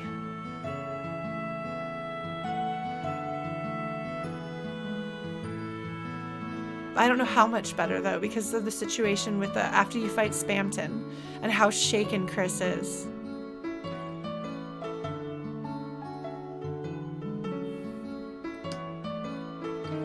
Exclamation point. What is it? Oh my god, please do not eat it. Do not eat it. Do not eat it. Susie's gonna eat something. Oh no, better. Okay, don't eat the remote. It's a valid concern. Yes, that's true. I wonder if there's gonna be a dark world in the couch. I'm sorry, but that's totally a thing that could happen.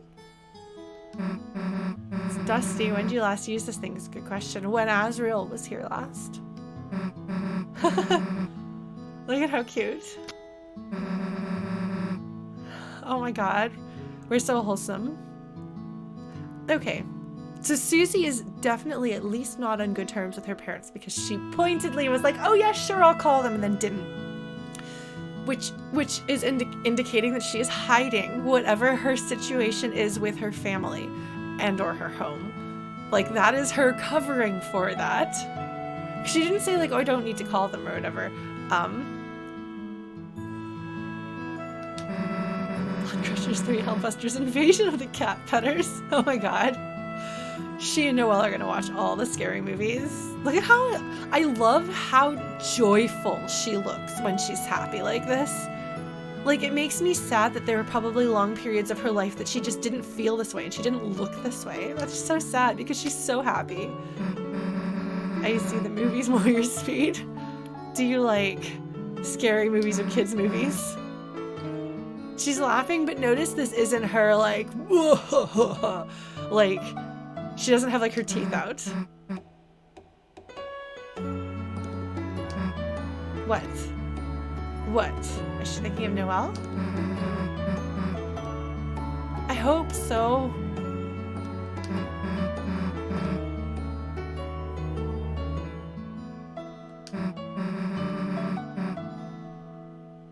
Am I going to get to answer this?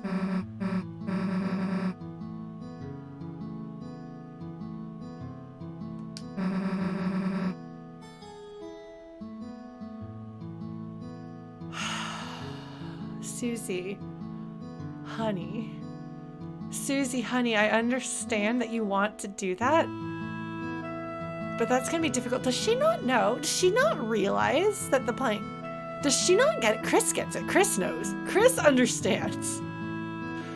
I don't know that she does. I don't think she gets it. Oh, honey. It would be nice to spend more time with our friends, but I don't know that that's how it works. And I don't know that the Darkners coming into the light world as themselves would be good and that they wouldn't turn into something bad.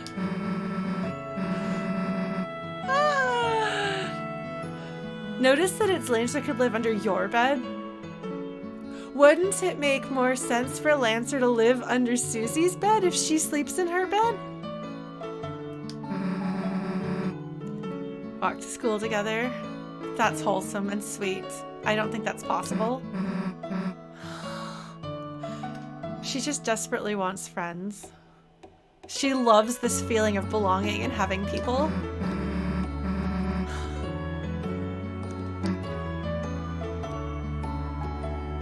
This feels more like Kris to me, personally. Even though I think Kris knows it's not possible by any means we know. But I think Kris would be like, yeah, let's do it. Let's go for it. Why not? Support my friend in her wild and crazy ideas. That's the spirit. She's just enjoying thinking about her friends in her life. I mean, yeah, probably. But they come to our world and they're stuffed animals. Let's come to your world and they're stuffed animals. They come to our world and they're stuffed animals. Can't have any plushies of Lighteners, though. What is up with that? I want to know. I want to know. You know he would. You know he would. What? What? I love that there's bits of conversation we don't hear. I love it. Because this is so specific. So incredibly specific that it's not like she like set you up to just like say like tell me what happened. Oh, that's interesting. And you like fill it. Like this like comes out of nowhere. You know? This is a very like Kris asked like, so what did you try? Have you tried the apple shampoo? Which I would never think to ask. But Kris would and did. That's really interesting. It's like this scene is reinforcing that we are participating, but Kris can do things without us.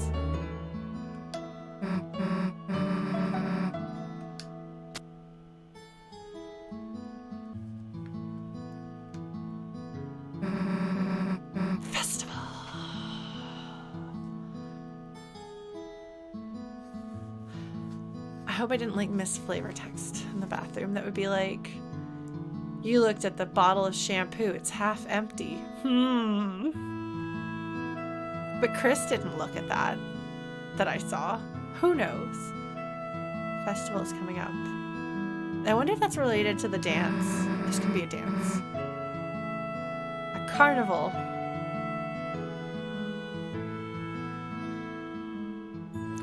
With Ferris wheels and merry-go-rounds. What do merry-go-rounds do, folks?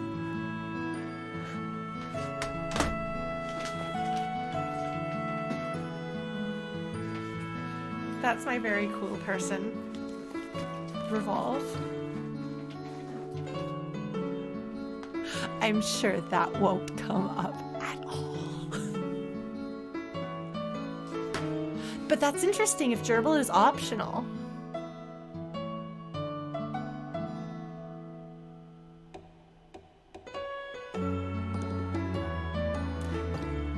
Would you have to fight all of the hidden bosses to get the true ending, just like you had to do something specific to get the true ending, the true pacifist ending in Undertale? Is there a genocide run in this? Is there a no mercy run? Maybe. I'm not finding out. Carnival. Whatever, Susie. You're totally gonna buy presents. Or not buy presents, win presents for your girlfriend. There was a carnival in the cyber world. So.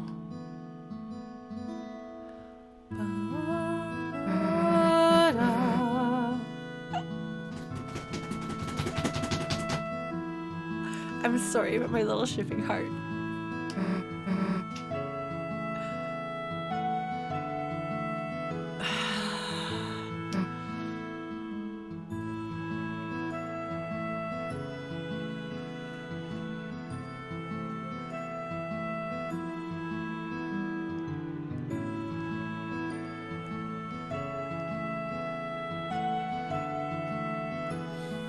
I don't know what you want to pick, Kris, and maybe you don't know what you want to pick, and so you are outsourcing the decision-making to me. How dare you, Kris?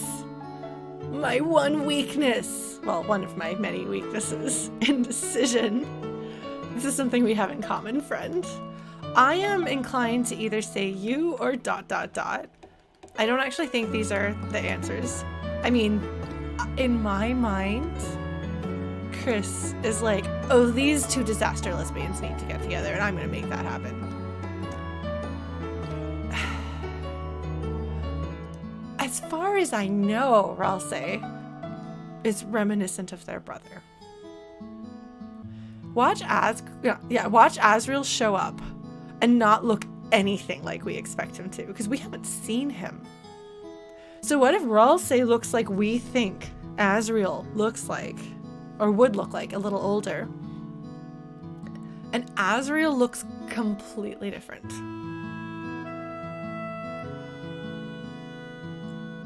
That would be really interesting. That would be really interesting.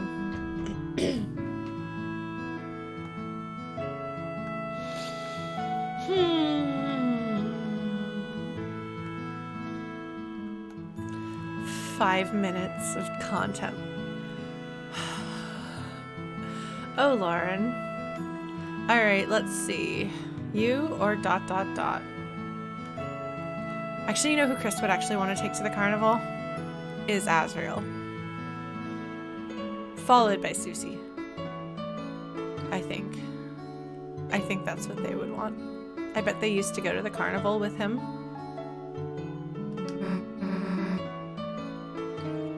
Oh, I'm sorry, Susie. Was that the wrong answer?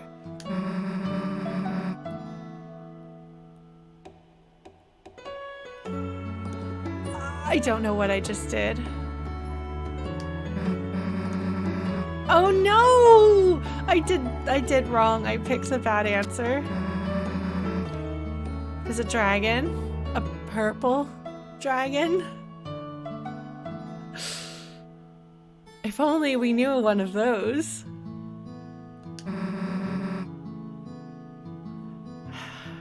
What even is the role of kaiju in this world? Wait. We've talked about kaiju on stream before. Oh my god, Susie. How cute. Susie's Zilla, right? Alright, that's good to know. Okay. Alright, that works. Are you ready? 12 hours of building bashing. Oh, it's Rampage! I played Rampage.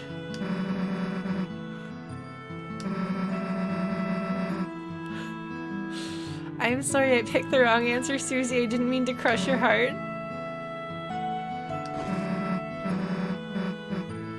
Is she gonna sleep?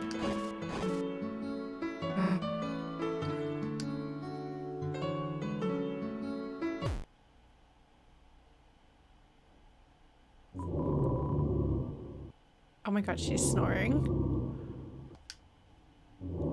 The music stops and she's snoring. It's really weird when the music stops. Oh, what are you doing, Kris? Are you sleeping too? Yeah. They leaned.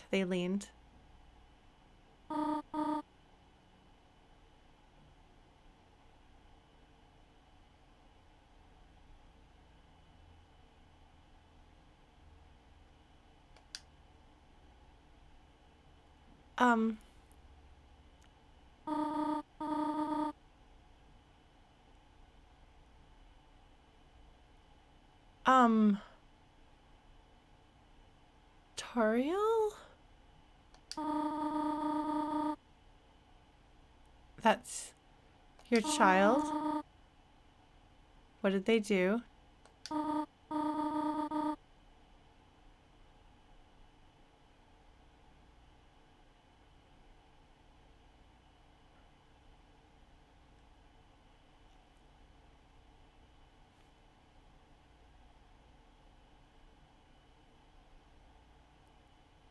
Are they trying to make sure that Toriel doesn't go drive Susie home?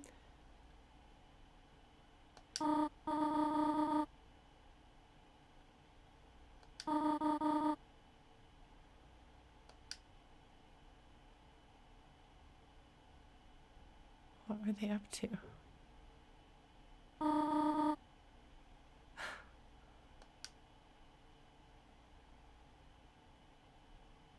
It's silent. Oh. She falls asleep too. The officer doesn't come over. I'm trying to make sense of her face. Oh, they're awake. What are you doing, Kris? Kris, what are you doing? No, Kris, what?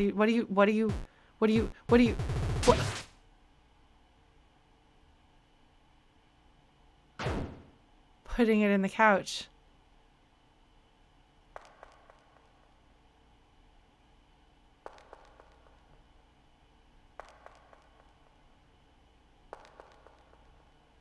Why are you going to Susie? What are you... Doors open? Knife?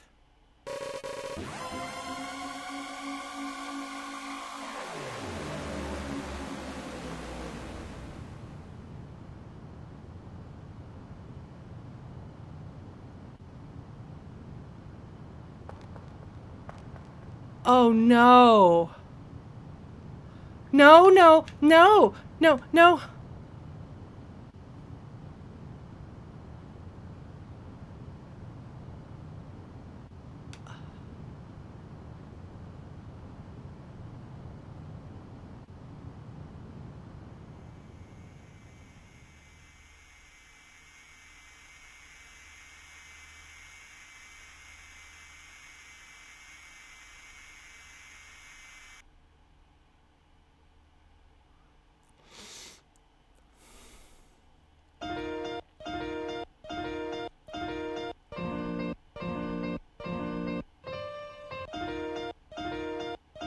I assume the music is supposed to do this.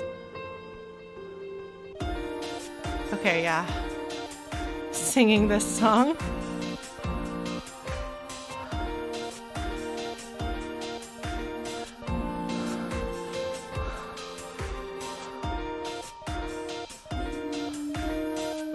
Oh, Marcy! Oh, it was Marcy!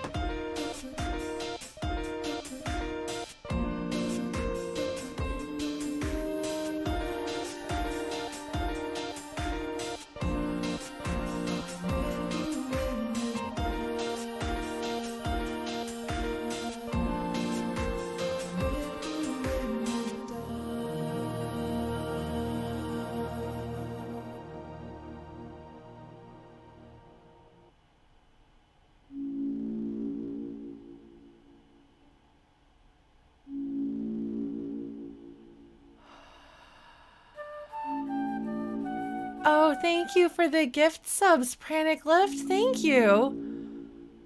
Oh my god. Okay, hold on. I need a moment.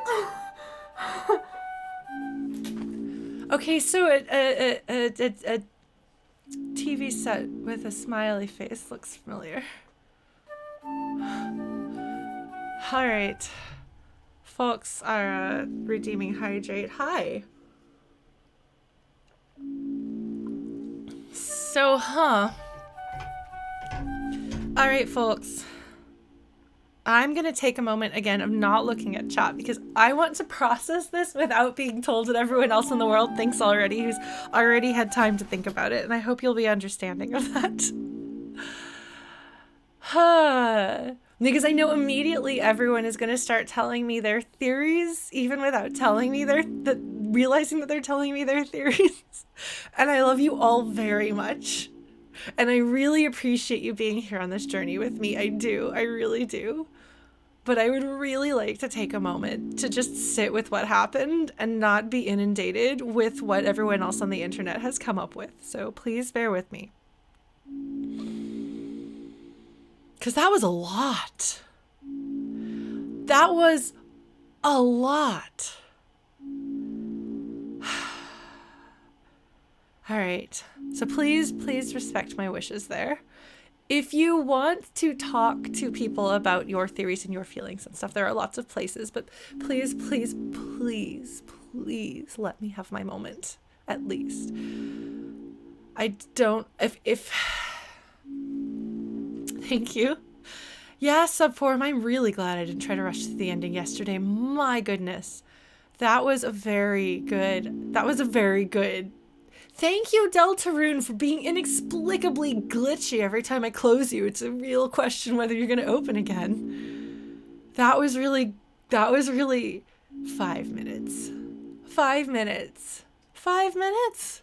5 minutes. That was not 5 minutes. That was not 5 minutes. That was a lot. That was a lot. So, like,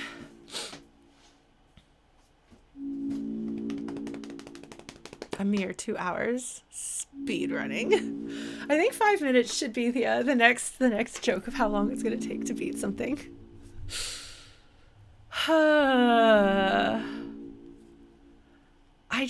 Okay, so do we want to get off bomb? I guess we can. If I hit this button, will it take me to chapter load?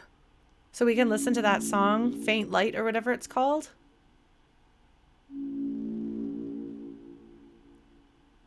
Toby cliffhanger. Okay. Play, do not. Okay. Because if I do the beginning, then it will, right? Because I do want to go back to chapter 1 and play Gerbil at some point.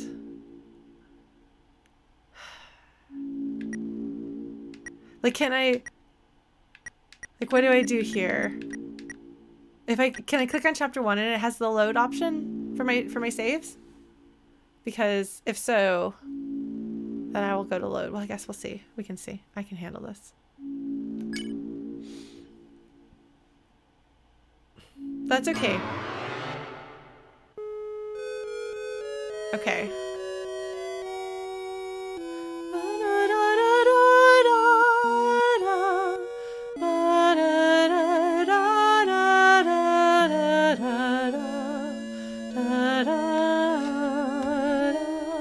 Okay, we're gonna look at this. This is gonna be my transition back to normal Lauren.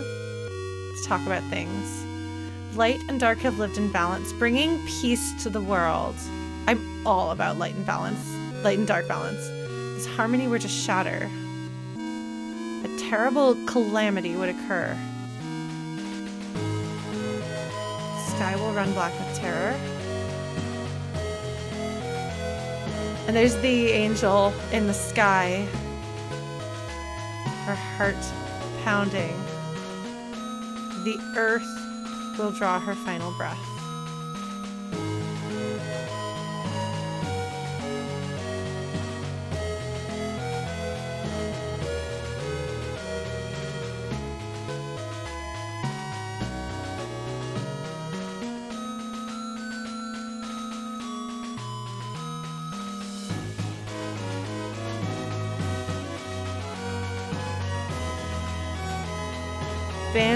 Banish the angel's heaven. That's literally what Spamton's trying to reach.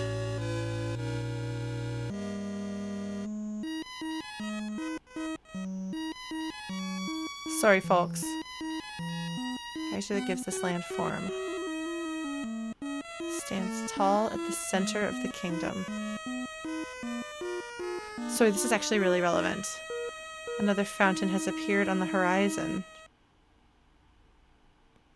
With it, the balance of light and dark begins to shift.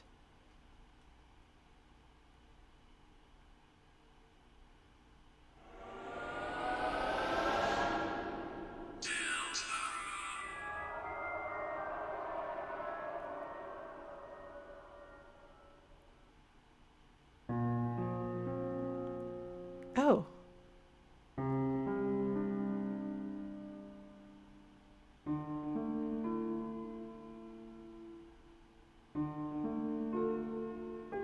This is different.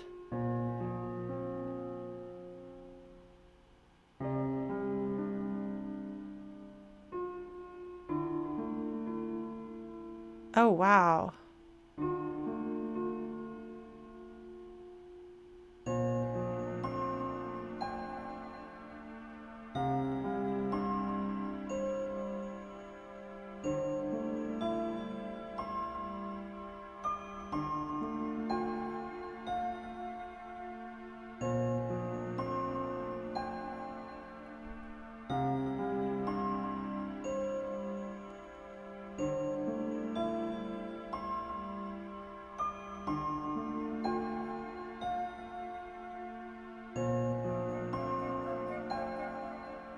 That's a flute.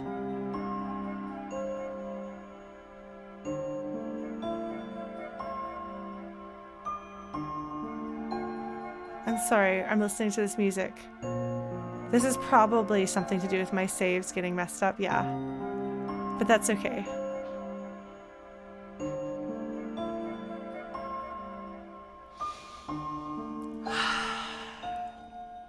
I'm actually really glad that it went through that cutscene because that's relevant.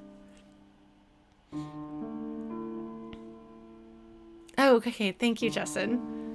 Oh, that's right. Remember when we had to load my chapter 2 save? It looked like this at first too, and then it loaded and it was fine. So we'll be good.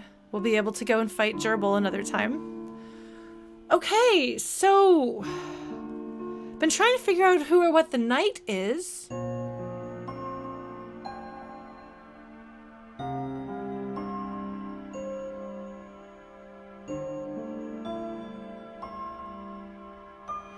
Because the dark fountains start in the light world and open up a connection between the light world and the dark world. Like, you don't go into the dark world and create a fountain. Thanks, Nick. Thank you so much for being here. I appreciate you being here and modding and helping out. Or are you? Yeah. Well, helping be here. Sorry, you're not. I don't know. Why aren't you a mod?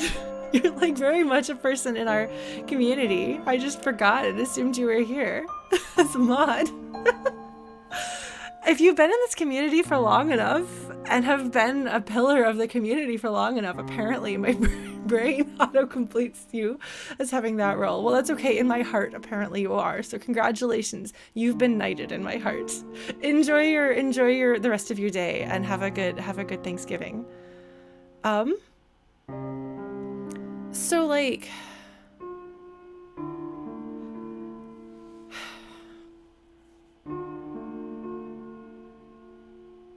hold on. Kris sneaks out with a knife, and the next day there's a new dark world, and we are given the "you ate the pie" as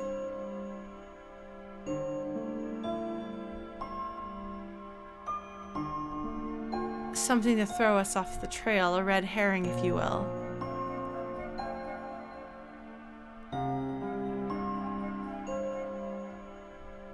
Why now, Kris?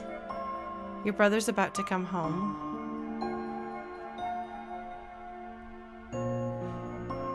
Kris, did you make the first one? What are you trying to do, Kris?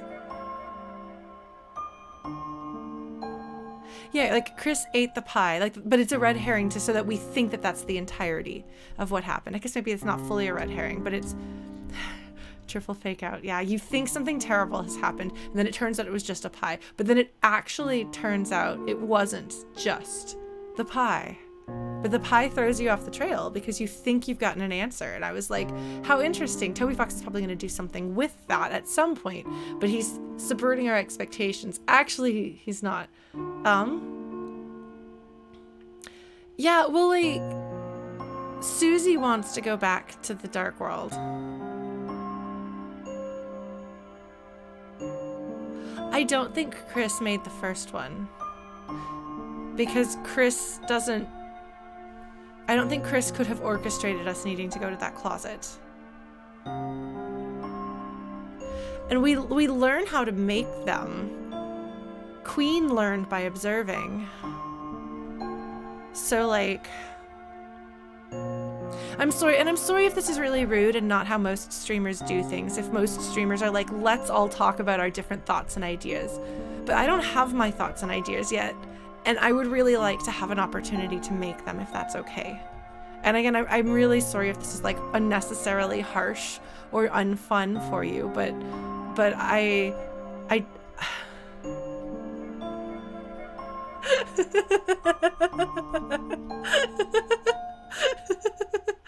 In the case of Deltarune especially, I would like the opportunity to hold on to my own save without being overwritten by someone else's.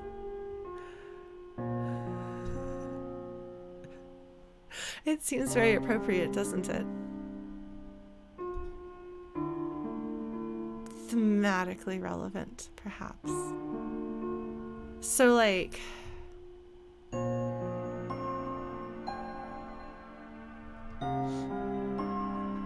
thank you. I appreciate that because I know there's a lot of opportunities in other places for you to talk through these things with people and to hear what there's perfect lore crafters and perfect theory crafters who do a lot of research and know all of the nuts and bolts and have good memories and take notes and make outlines and plot their theories. And that's not me. I play it fast and loose here.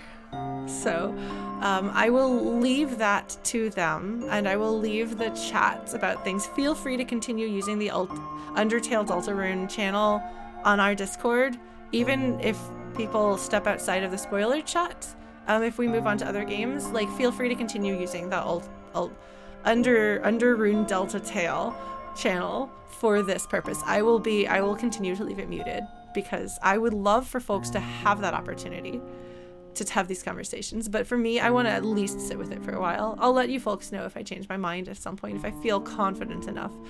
But for me, I feel like Kris is not evil. Why do they want to unmake the world? Do they want to unmake the world, or do they want to be a hero just like Ralsei? You know?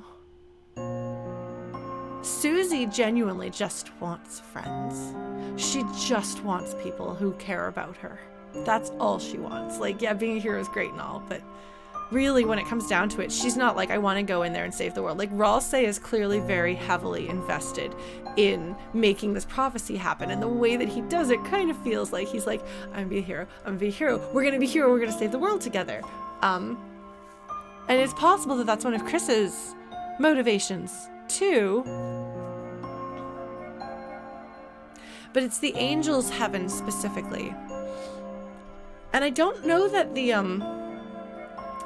church, does the church have, okay, yes or no question, chat.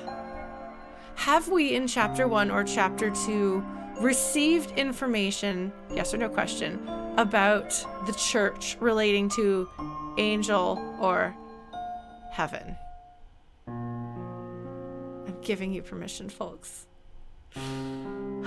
Yes, we have. Okay. Could somebody provide me with a quote of dialogue or comment that I might have seen of that? The angel being mentioned. Okay.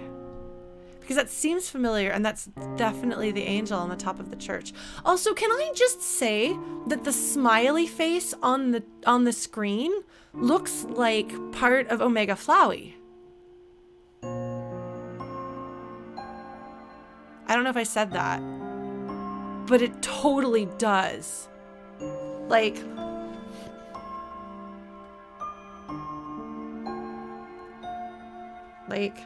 hold on, folks. Omega Flowey design.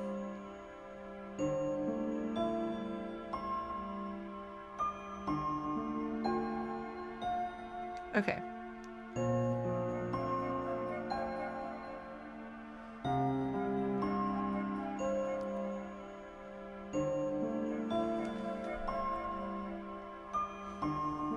Look at that. Look. See, look.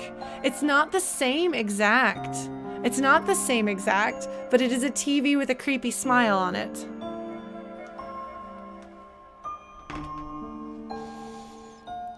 Okay, that angel, Nolan decimated in youth group. Let the angel's power light your way. May the angel smile upon you. May the angel light your way. So it is not quite the same smile, but it's very, very reminiscent, and I think it's supposed to be. So, in both Undertale and Deltarune, we have a strange character who has ties to Asriel and knows things and knows things outside of the scope of reality as a character in the world would have. So I've been trying to figure out how Undertale and Deltarune are related. I've been trying to figure out, does it have something to do with saves? Does it have something to do with creating a new world? Like, what role does Asriel play? What role does Ralsei play? And I think there is going to be something significant. Like, I don't think that that's an accident, that that's supposed to make us think of Flowey. When we have another Asriel figure who knows too much. You know? And is trying to make something happen. You know, like, I'm really curious about that and where they're going to go with that and what it's going to mean when Asriel comes home. If we didn't, like, have confirmation that Asriel is okay as far as anyone knows, I would be like, Kris is trying to bring Asriel back. But I don't think that that's the case.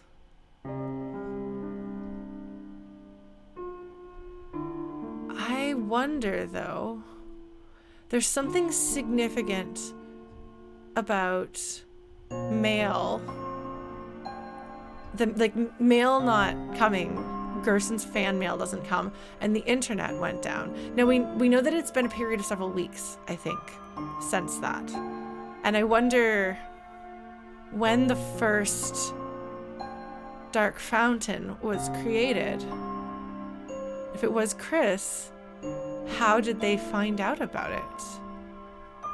And if people in the past have done that, if people in the past have been to the Dark World, I think you don't have to have a Dark Fountain to have a Dark World.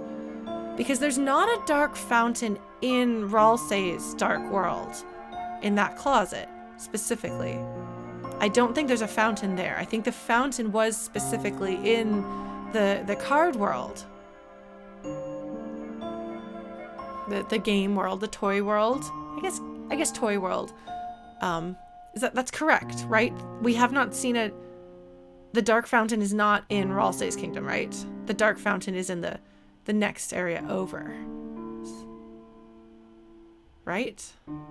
There is a fountain in Ralsei's world. Okay. That was the question. Card world, yeah. Okay, there's a fountain of pure darkness in Ralsei's world. So it is possible to get to the Dark World without having to have had that.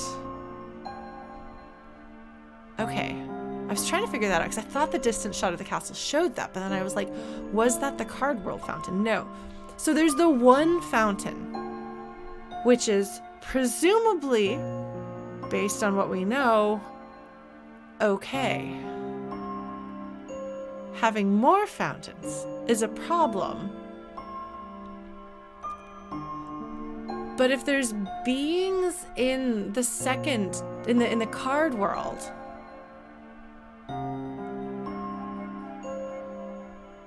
that have encountered Lightners before, like, was there a prophecy before? Were there other dark fountains that shouldn't have been there? Did Asriel or Gerson, whichever generation, I mean, I guess Toriel's generation ostensibly could have, but I feel like there is nobody in that generation so far who has seemed like somebody who would want to get away from the real world enough to fall through a portal world. Bye, Megaspell. Enjoy your board gaming. It's the world's most important and powerful supply closet. Delta, I like that. Yeah, no, this image, because Ralsei has not come to the Dark Fountains before, it's always Kris and Susie that close them. it's Kris that does it and Susie is present. Possibly Mobius, but we haven't seen any indication of that. We haven't gotten any indication of that. We don't know. Like, it feels like Asgore has a bad situation now, but it feels as though all of those characters were happy in high school and college. Their problems happened after they graduated. And so it doesn't, to me at least, it doesn't feel like they would have been the ones. To me, it seems like Gerson definitely did something involving the Dark World. Maybe he told stories to his kid because his story was to be told to his kid, just like The Hobbit. And maybe that's how Alvin found out, and perhaps Alvin went to the Dark World. And Alvin, I suppose, is in the same generation as the parents, I think. So maybe they did. Yet Gerson seems like he would have had some answers, which is why I do wonder what would happen if we took the items buried in the graveyard and brought them to the Dark World. Because objects in the light world take another form in the Dark World. And, living sentient beings in the Dark World become objects in the light world. How does that work? And I don't know, and maybe we'll find out. So when I first saw this happen, there's a few really good possibilities for where we could get a fountain.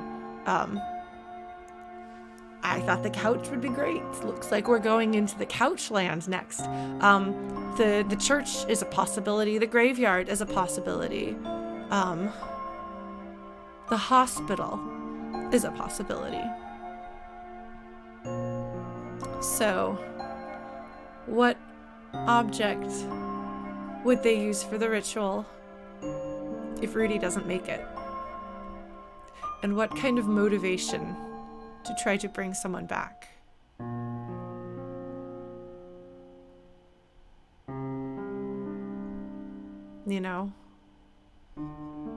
We all have our reasons.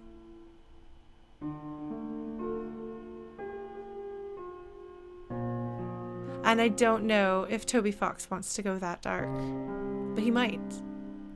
It'd be very sad to lose Rudy. Like, at this point, we know him, and he's very lovable. We already come to this with an investment in Asgore, so this being Asgore's BFF and possibly ex-boyfriend makes us like him. And then now we know Noelle, and so that gives us 2 additional connections to him. But if Rudy dies, hold on, sorry, I need to close something that's making some noise here.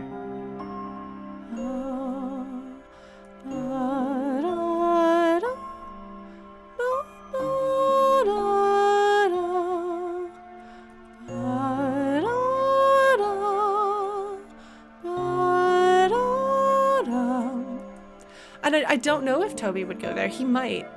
But if we lose this character that has been built up to be someone we care about, and Noelle is like, I'm going to bring him back. And Susie's like, hell yeah, we are. Not a good idea, but I could absolutely see them doing that. So like, when Kris first created the dark fountain in their living room, I was like, oh no, the world is breaking here. The world is being taken over by darkness. But I feel like actually no, what we just witnessed was the regular creation of a fountain. That is probably what all fountains look like when they are created. So Kris must have snuck into the lab at night.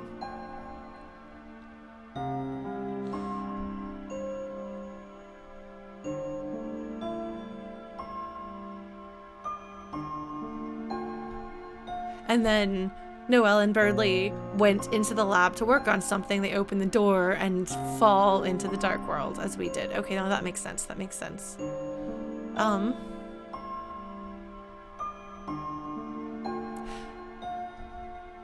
Yeah, it does make sense for Noelle to take some sort of drastic action to try to save her father too, if not outright necromancy. Necromancy's pretty heavy. I don't know. We'll see though, because the true lab, you know, it's not out of left field is all I'm saying. So Kris is doing it. And Kris could be the knight. Potentially. Which would be really interesting. So they don't want us to stop them, and they don't want us to see them doing it. No, they don't want us to stop them. They could have taken the heart and put the hearts in another room and left us there and made that fountain. Why did they slash the tires? Though. Because, like, yes, that's a red herring where you're like, oh, that's where they went with the knife. They went to slash the tires. Why did they slash their tires, though? Because that's interesting. Because that was them skulking about and slashing the tires. Are they bringing... like, is Toriel going to go into the Dark World with us? And what is that going to mean, if so? What would that mean for Ralsei?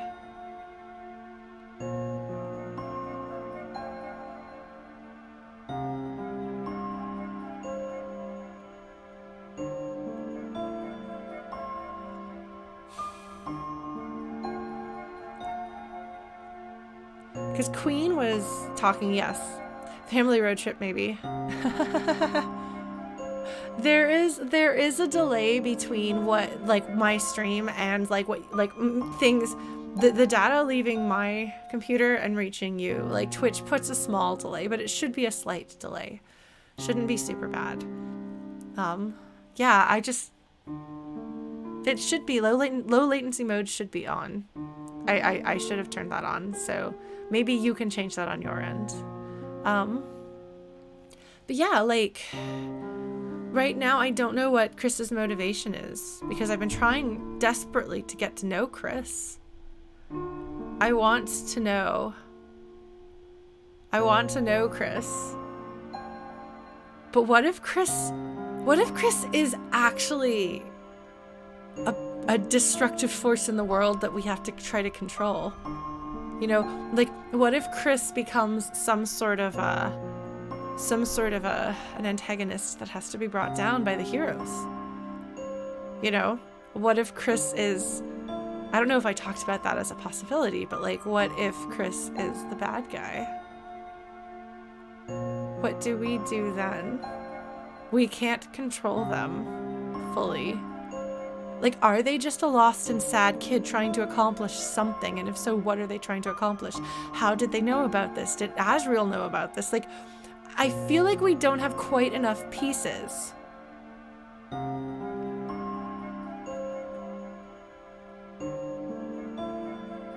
Lancer is the bad guy. He's a bad dude is what he is. La, la, la.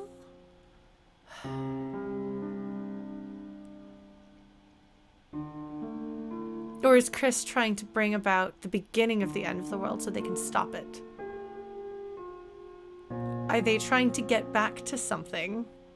You know, like, I don't know. I don't know. And how is Flowey involved? What's happened to Asriel? If mail and internet have both been cut off, do we know that Asriel is okay? You know? What happened to Des is another question, yeah. Yeah, well, and Kris doesn't go and open up fountains. Like, Kris doesn't reopen a fountain after we've closed it.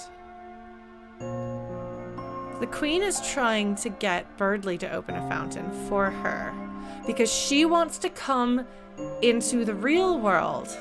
Well, the light world. Again, I'm making a distinction of layers because I think that our world is part of this and is another layer, I think.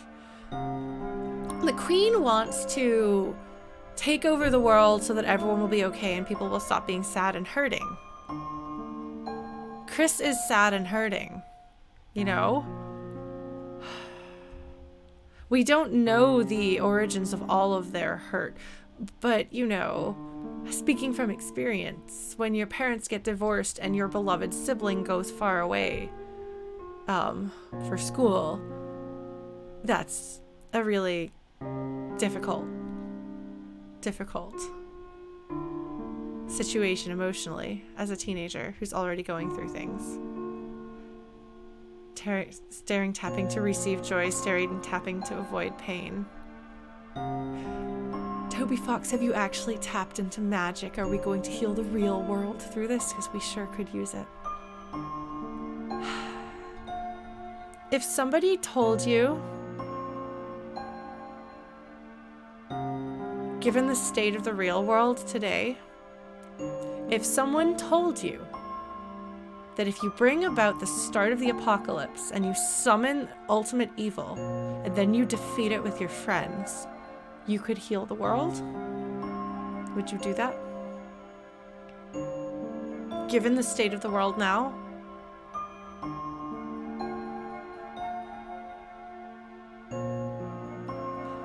it's something that is sometimes a motivation for antagonists in stories.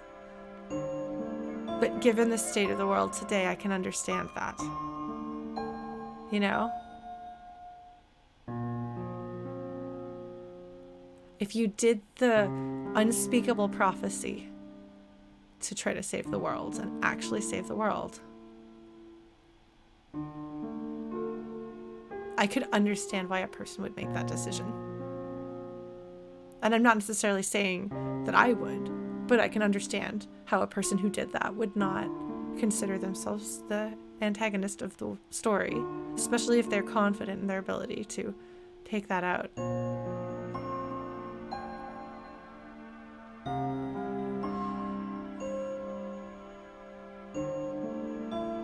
There is...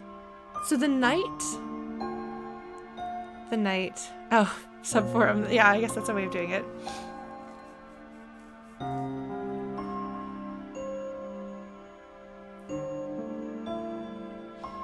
And again, like, I'm not... This is mostly just a question of understanding a character's motivation to do something. And not necessarily me saying, like, this is a thing that we should definitely consider whether we would do or not. Although I do think it's always fun and interesting to think about what would you do in that situation. But like, so I was on something. I was on something and I dropped it. Oh, yes. The night, I believe, is connected to Gerbil and Spamton. And it's someone in the light world someone in the light world was giving Spamton help. And then that got cut off. And then Spamton was desperate. And then Spamton connected with Chaos.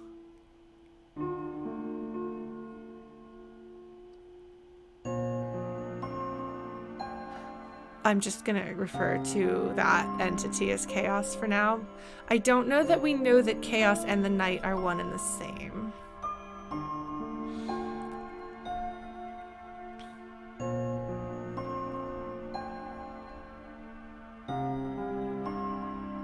But that would make multiple beings trying to connect the light world and the dark world. And again, the angel's heaven is the thing that Ralsei's prophecy is trying to stop, and the thing that Spamton is trying to get to. And I'm trying to figure out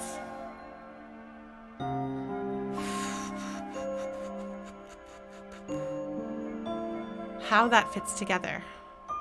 And I'm sorry, folks, if this, I don't know if this is interesting stuff for you, but it's really interesting stuff for me.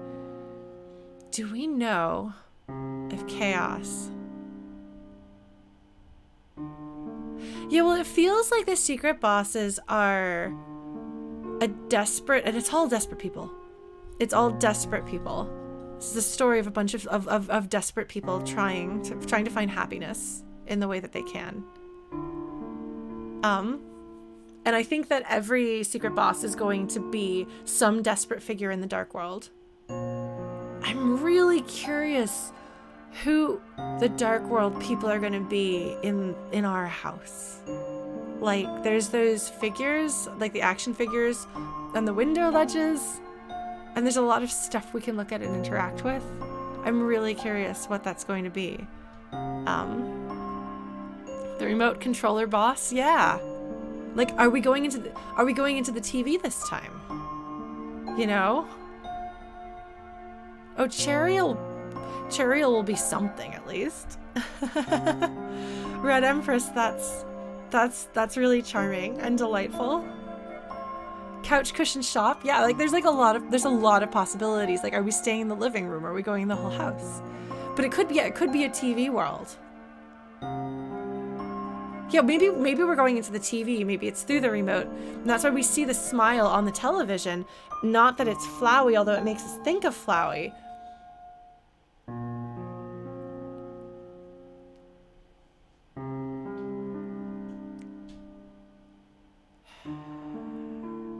I don't have all of the pieces I need to make this happen. I have that feeling that I had in Hades, where I was like, I have a bunch of things on the table and I can kind of start putting some of them together, but I don't have enough pieces to actually start constructing something. And then I did something and I could start constructing things, and then a whole lot of things came together, and then I got confirmation that some of my prediction was correct, that I was right about a thing but wrong about the particulars in a really big and exciting way, and then I could correct and kind of start building more stuff. And I'm at the point here with chapter 2 where I'm missing a few key things. So I'm like, I think we're gonna go in the TV world. I think we're gonna go into a TV, because it's Susie is specifically talking about the TV and the remote control and all those little details right before that. So I think that's foreshadowing. I think we're going into the TV, which will allow for a lot of really exciting and interesting things.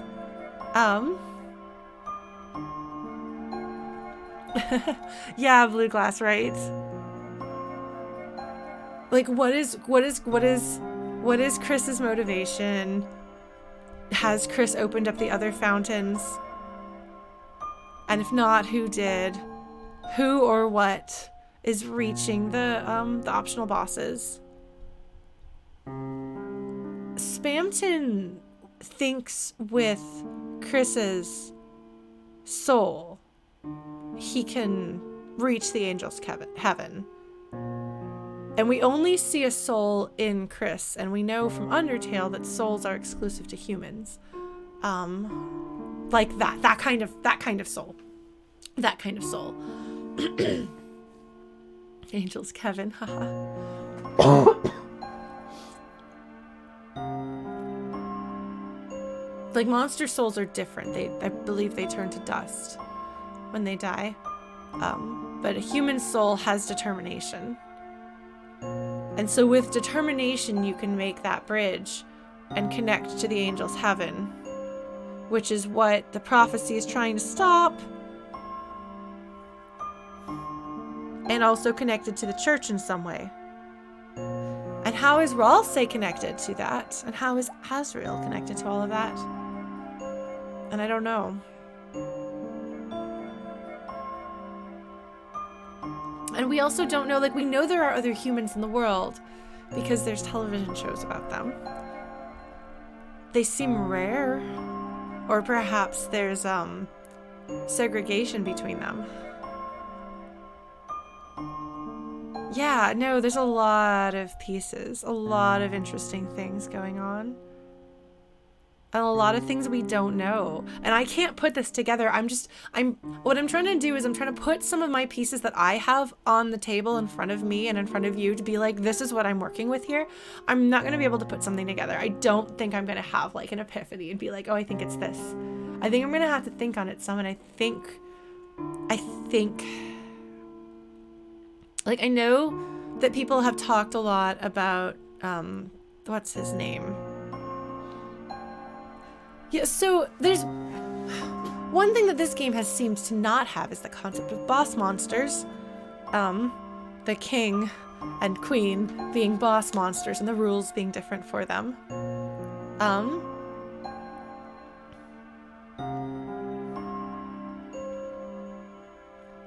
Yeah, like Kris and Spamton had a connection. Spamton was talking to Kris and Kris had a reaction after Spamton died. And some of that is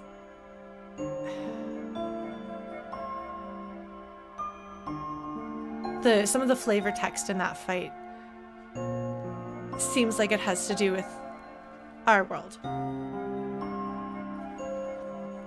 Yeah, we don't know about Darkners and souls. We don't know about Darkners and monsters. Why haven't we found any, like... I mean, I guess... I don't know. Yeah, I don't know what's going to be in Chapter 3 other than I think it is going to be a TV world. And I think we'll get some insight into Kris. Because it's their family. We do have a Prince of the Dark. And the darkness is usually bad. We have the Prince of the Dark. You know, who or what is Ralsei's equivalent in the light world? Will Toriel be a party member? No, that's a really good question, Axel. Not something that I was wondering. Like, is Mom coming with us into the dark world? Has she been in the dark world before? When she was younger? I don't know. Does Ralsei know about Kris's actions? Ralsei knows a lot of things he shouldn't know. Does he know? And what is it about Susie that makes her the monster that's the hero in the story? You know? And it feels like there's something really significant with Noelle. And maybe not. Maybe that's just Caddy being dramatic, witchy goth girl.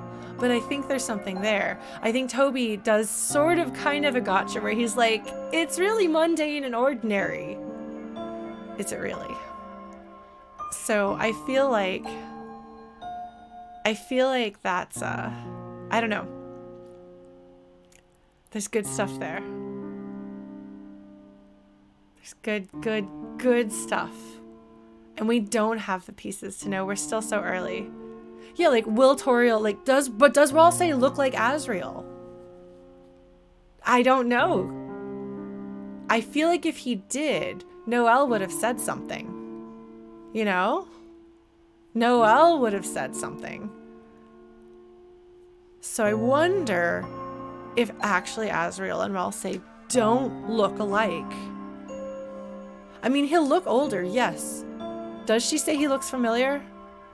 I'm trying to remember. Because I had been like, oh, Susie surely would know, but Susie seems like she's out of the loop and doesn't know a lot of things. Yeah. Go ahead, Blue Glass. Okay. Yeah, if Ralsei doesn't show up when Toriel's around. Like, I don't know. But we do need to have casters, and it's possible that Caddy's way of doing things would be very different. Noelle is an angel. Yes, she has a lot of angel imagery. That is correct. Okay. Yeah, okay, thank you, Noelle. Thank you, Lily. That is interesting. Okay, so he does resemble Asriel to some degree. Okay. I mean, his name is an anagram. I don't think that's accidental. So, yeah. I feel as though Noelle will have some significance. Is she the light to counter the dark, though?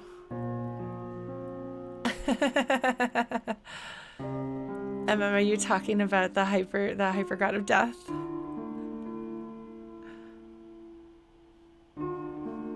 really interesting to run into the hyper god of death and Metatani X, wouldn't it?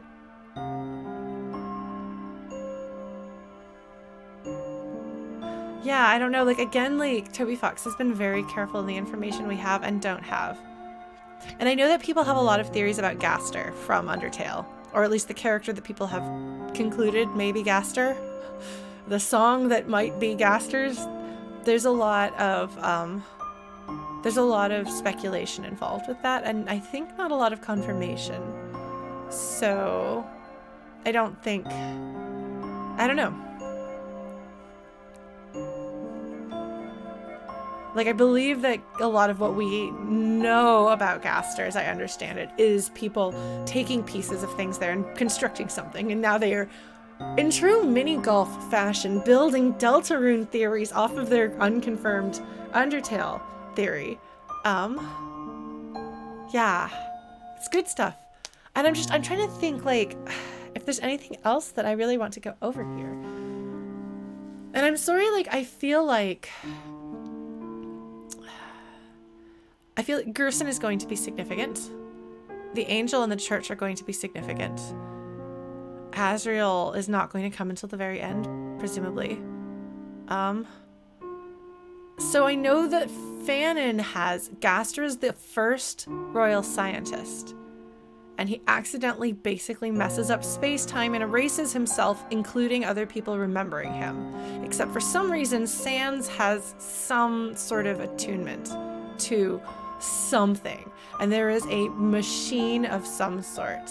And there are wingdings involved that if you, like, use the wingdings, you can find messages. Like, you translate the wingdings into regular text and you can read things. And there's something that people think might be Gaster's theme, yes, that does show up in Deltarune. And there's something about the sound effect when somebody's, like, test subject at the beginning of Deltarune. That the voice that talks to us about being a test subject.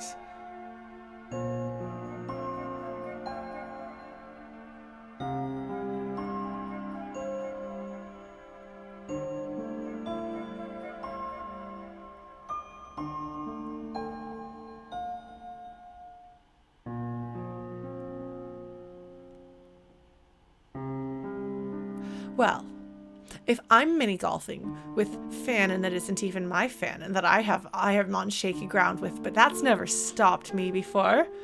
This is all a simulation in the machine, run out of control, trying to find a way to extract determination from the humans so that we can save the world. I don't know. I'm sure somebody else has thrown that out there, and I'm sure it doesn't actually have any ground to stand on. He's a mini golf course. Oh, I like that. Yeah, like the Matrix. No, not quite like the Matrix. More like a way to, like, find out and observe a human like this. It is a video game. That is true. No, I really feel like there's going to be some sort of a connection between the world of Deltarune and our world, though. And I don't know how that's going to happen. But if anyone can do something totally meta with it, it's the guy who grew up on Homestuck, which is apparently ultra meta. Just saying. There's probably a reason why there's going to be a break between Chapter 5 and Chapter 6. Just saying. An intermission. I actually haven't read Homestuck, but I know enough Homestucks.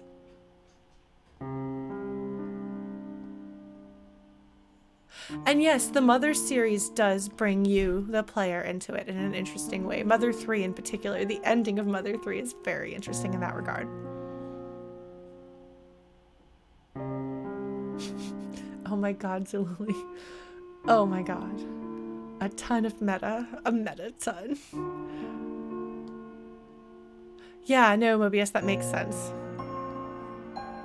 I think that there's going to be something significant in the break between 5 and 6. I was confused because I thought there were going to be 7 chapters and then people were talking about something through Chapter 5, and I was like, excuse me? But I thought there were going to be 7. Are there not going to be 7 chapters? So there's going to be a break. But yeah, so I think that we're going to all have to put ourselves in the game and save the world. And I think that we're going to be involved. Really, like, you can't really fully see everything that's going on is very Mother 3. When you as the heart get torn out of Kris's chest, it feels very much ending of Mother 3. Is End of Earthbound like that too? I'm trying to remember the ending of Earthbound. It's been longer. How did Earthbound end? It's fair, Jarwolf. I mean, also story structure, yes, but I suspect that Toby Fox is doing something meta with it, largely based on the whole no plushies of Lightners thing. Praying to defeat. Oh yes, praying to defeat Geekus, like the whole world coming together. Yes. So I was still thinking about the meta thing. So, yeah, the player participates in that way. Yeah, I think that we're going to do something like that. This game is so setting up the complexities of the relationship between you, the player, and the game in a really interesting way.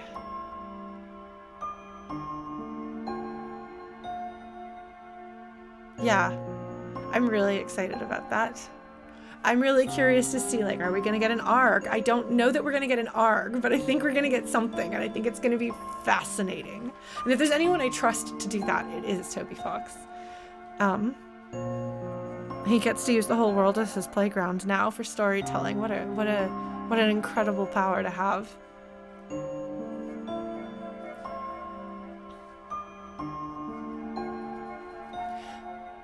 Could any Lightner create the Dark Fountains, though? Is that true?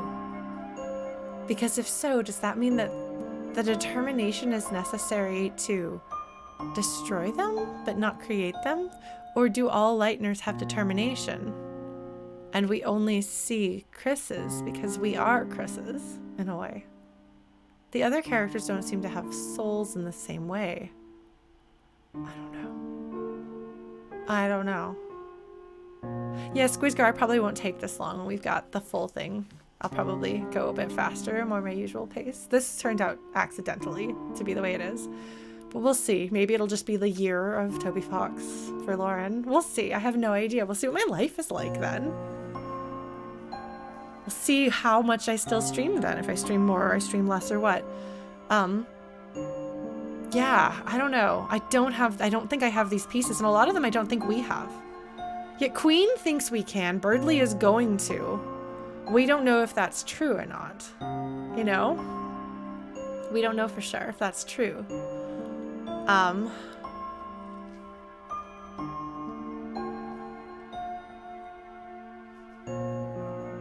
Because he doesn't actually follow through with it. What would happen? I guess that's true. Ralsei is like, no, then we'll get the Titans. We'll get the Titans if you do that.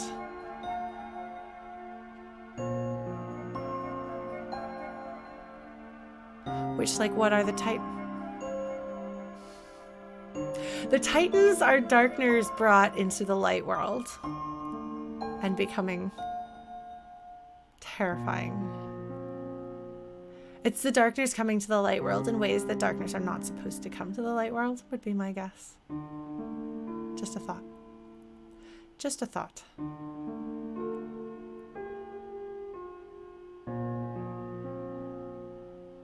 Either that or it's people from the angels' heaven coming into the light world, which would be us. The roaring night. Roaring.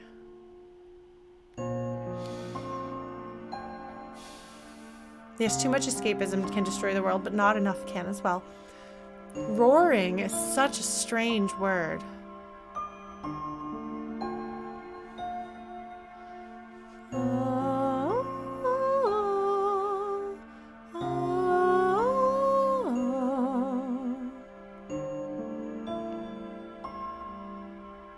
Yeah, but if he's channeling determination, then in that case it's not like he's receiving determination from an outside source. So it would be his own determination that he's using if he's able to do that. So I don't know.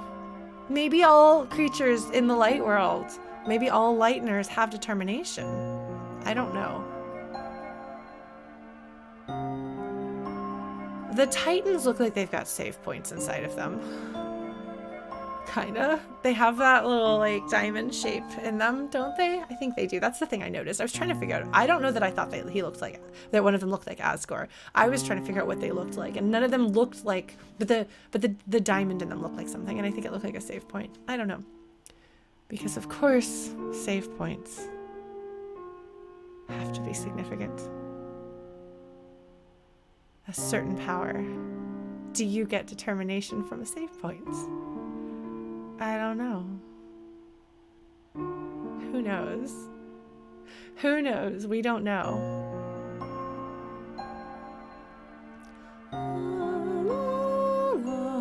Someone else we can save.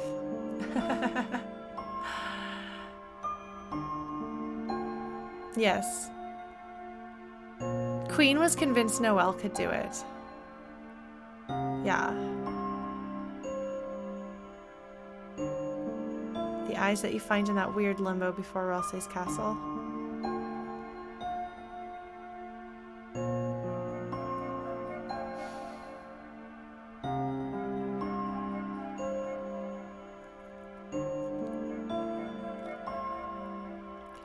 Yeah, Kris and the heart is really interesting.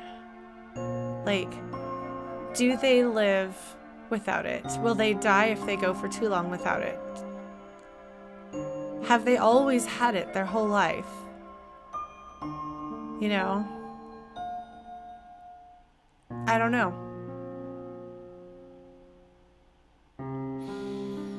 I'm really not sure. But I'm kind of excited to find out. And by kind of, I mean very. Yeah, I feel like at this point I'm spinning my wheels. I'm going in circles here. I'm going in circles.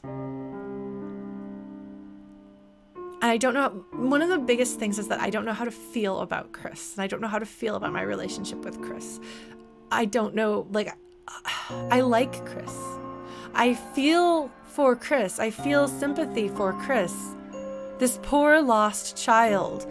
The only person like them in their small, sort of judgmental town. Their parents divorced after the incident, or perhaps related to the incident, and their father got thrown off the force and is now completely non-functional. Their mom is very strict. Their brother, who is the one constant and source of safety in their world, in the way that worlds can be lacking safety emotionally, is gone. And they, like Noelle, are sad and desperate. Where did Des go? Why is Noelle looking for her? If she had died,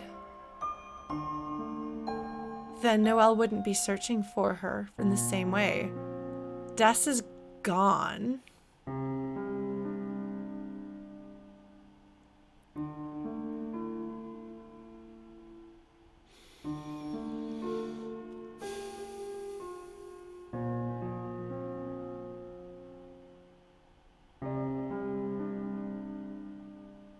And in a way, you know,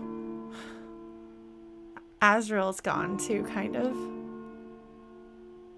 So, like, what if Des is our Flowey for this game?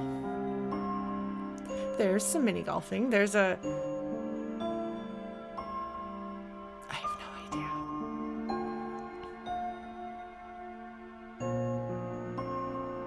Because it makes sense for there to be, like, the quotes and searches and things and the references to December in Cyberworld, because the Queen is trying to answer Noelle's prayers, basically.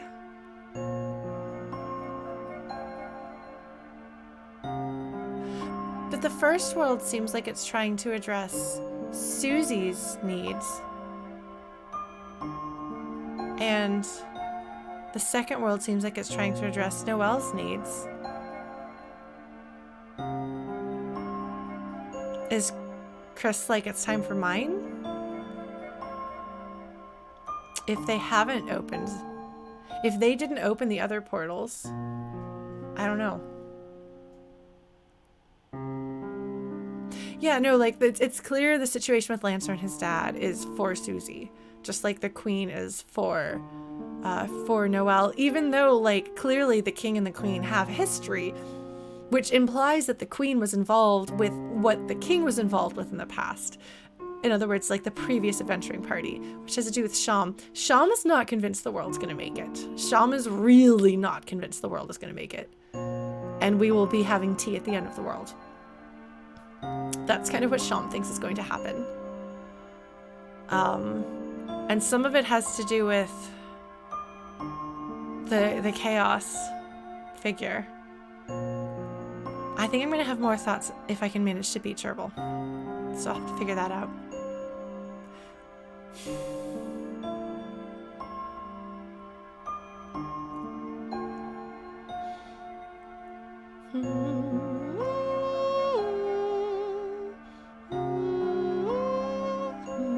Well, we know that there's something to do with Kris in the bunker because the kids are talking about Kris in the bunker.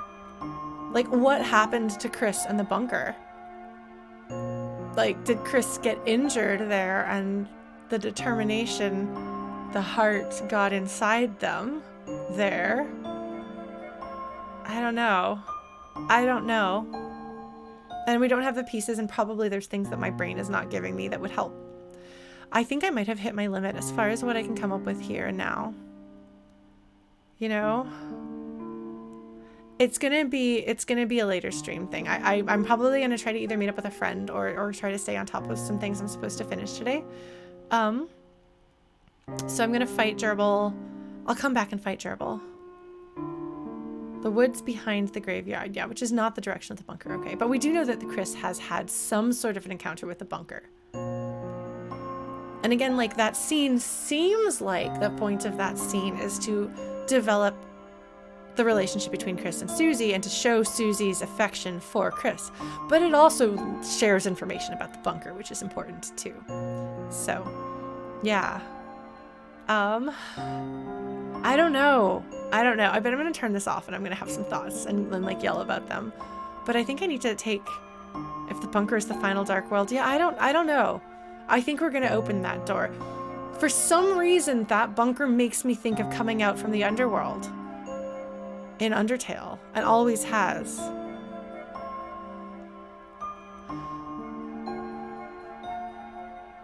That would be really charming, known paradox, if those glasses are Spamton as an item. I am interested, Nye. I really should probably play the other Dark Souls at some point, though.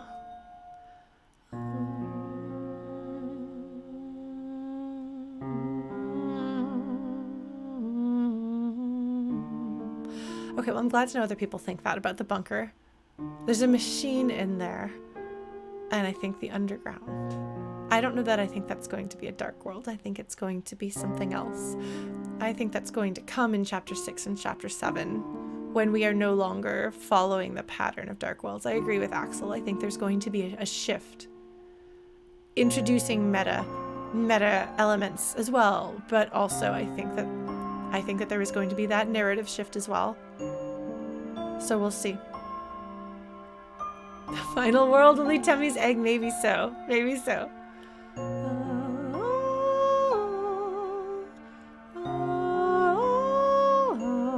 Man, though. That end section.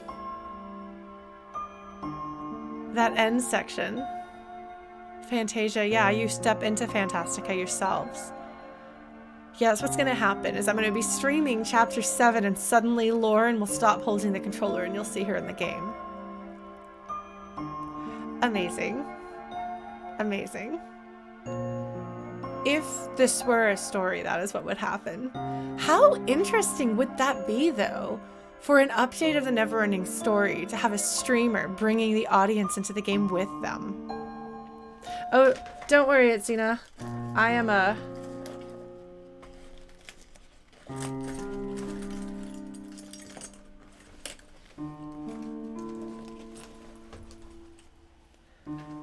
I'm prepared.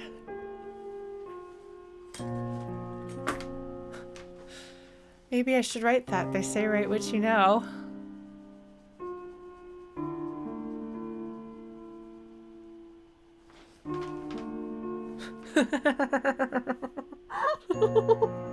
Maybe so. I am a writer. I can see if I can take Lauren's take on Deltarune. Check back in 2 years, folks. See if 2 years from now Lauren has figured that out and written that.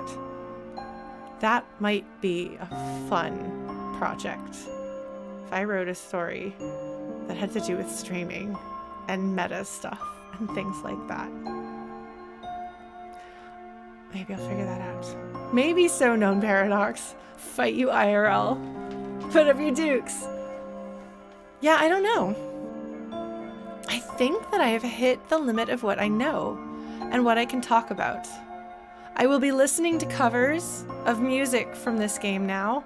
I will be releasing covers of music from this game. I will put together the Megalovaniacs in some form or fashion, and maybe I will write that book.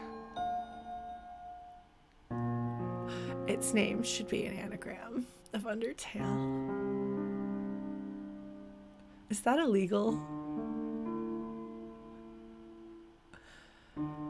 I played the beginning of One Shot and I didn't finish it and I didn't save those streams. So I've been waiting for the holes in my memory to be so big that One Shot falls through. And then I'll play it fresh again. Unrelated? Is unrelated an anagram of Undertale? Amazing. Amazing. Amazing. Are you serious? Lauren's head. Amazing. You folks are making me happy here. Incredible. A true lend. Unrelated. Incredible. Incredible. Maybe I'll do that. Maybe I'll do that. Why not? And it will be very gay. How does that sound? Probably not nude alert gay, though. I'm not Chuck Tingle. I actually feel really good about this. I think that would be great. Oh, believe me, Known Paradox. I am an extremely active member of the VGM scene, and all of my friends have covered Big Shot. So I'm looking forward to finally listening to all of my friends' music. And I'll listen to The World Revolving by the Game Brass while I'm at it. Apparently it has an electric guitar in the middle of their brass, so that sounds good. Yeah. Yeah, it's, you know, Sayonara Wild Hearts has appeared on my list, but I've just got so many games, and I have so many things I want to do with my life. And my dad told me that I wasn't ambitious. Like, Dad, do you have any idea how much I do and try to do? Yeah, String Player Gamer. I need to see if we were supposed to collaborate years ago, and I never finished recording my parts. I should see if he's down to do something. Maybe he'll be in Megalovaniacs. How would you like to see String Player Gamer in Megalovaniacs? If I make it good, he'll probably do it, even if it's just recording parts for some videos. Let's do that. Tell me who you want to see if I'm friends with them. I will see if I can talk them into it. Maybe so. I could work violin in.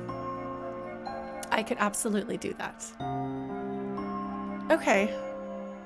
I'm gonna take Toby Fox as inspiration, and I'm gonna make stuff and connect with people and build things with my friends. And I'm gonna try to make stuff to share with all of you if you want. If you want to share stories.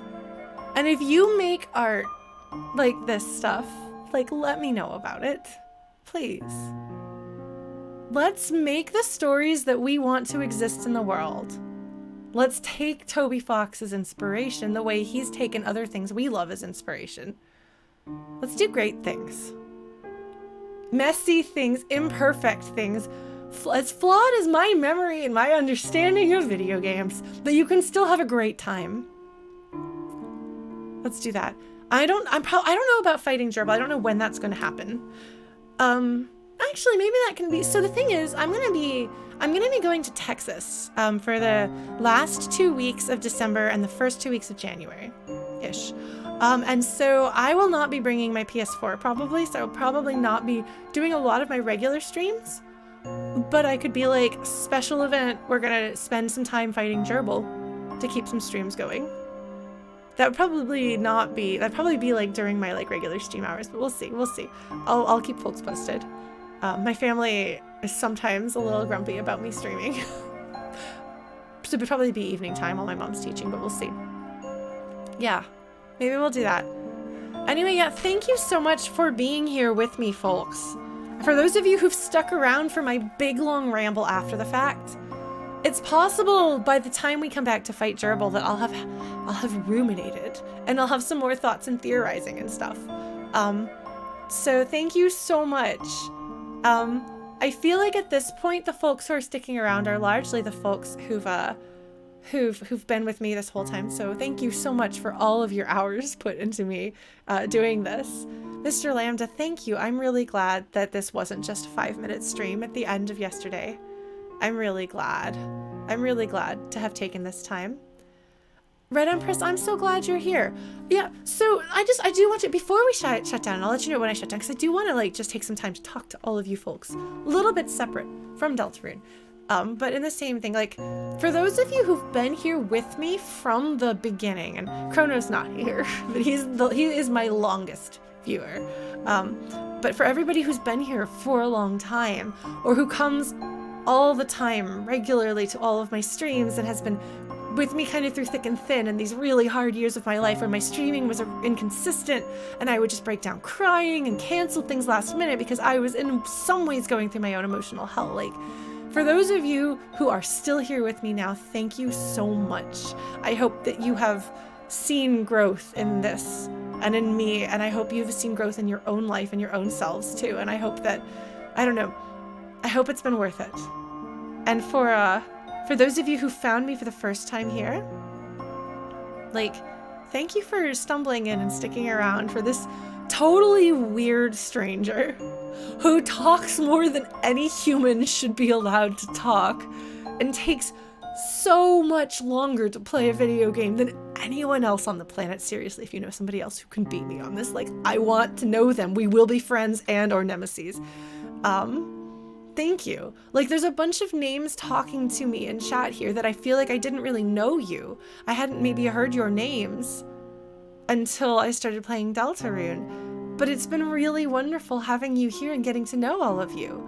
And for those of you who were lurkers, who came out of lurking because you wanted to share something that was, you know, deeply personal or moving, like, that's wonderful. Thank you for doing that. Thank you for trusting me with yourselves. And Mick Zarklesby, God, that's a fun name to say. I'm glad that you like Present Lauren. That actually means a lot.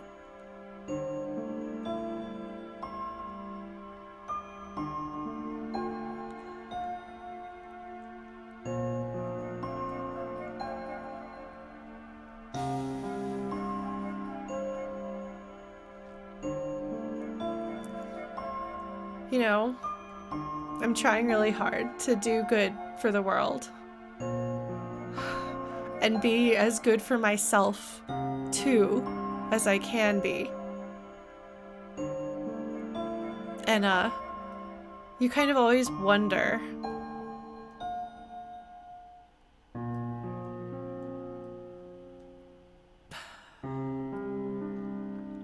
if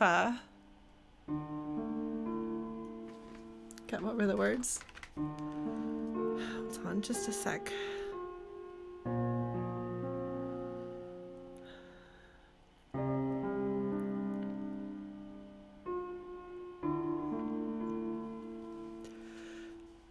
Like, I mean, I'm not changing the world the way Undertale changed the world. But this is just a little thing that I started doing for fun. Because some of my friends streamed, and I thought it seemed like it might be a good opportunity to get myself to play games. because I'd stopped playing video games. And to like, you know, maybe make some friends. I didn't know how it would, I didn't know what it was gonna be like, but like, just a fun little hobby for a simple purpose has gone on to blossom into something that's been large and wonderful and life-changing for me, if not world-changing. And maybe that's part of why that hit so hard.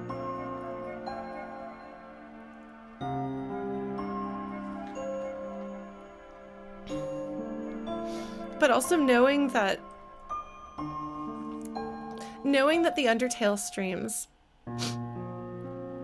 were important to people, and that my streams have been important to people, I felt that kind of as a good weight. This is not meant to be a criticism of it, but it's a responsibility that I take seriously. And so I worry sometimes if in the process of transforming myself into something different, can I no longer give the world, the people in the world that I could give something to, am I no longer giving that to them? But I'm really glad, I guess, to know. And I will do my best to carry your, you know, your trust and your vulnerability with the reverence that it deserves.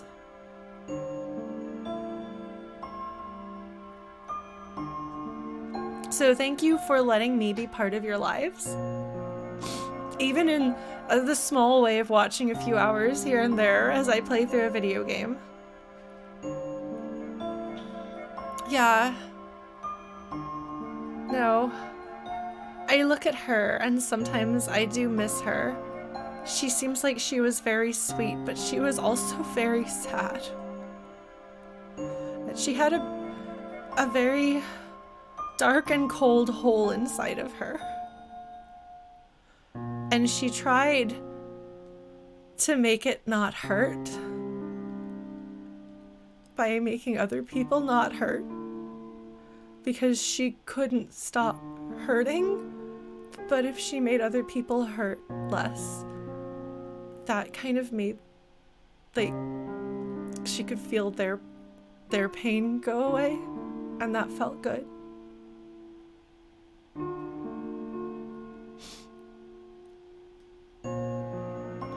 You know?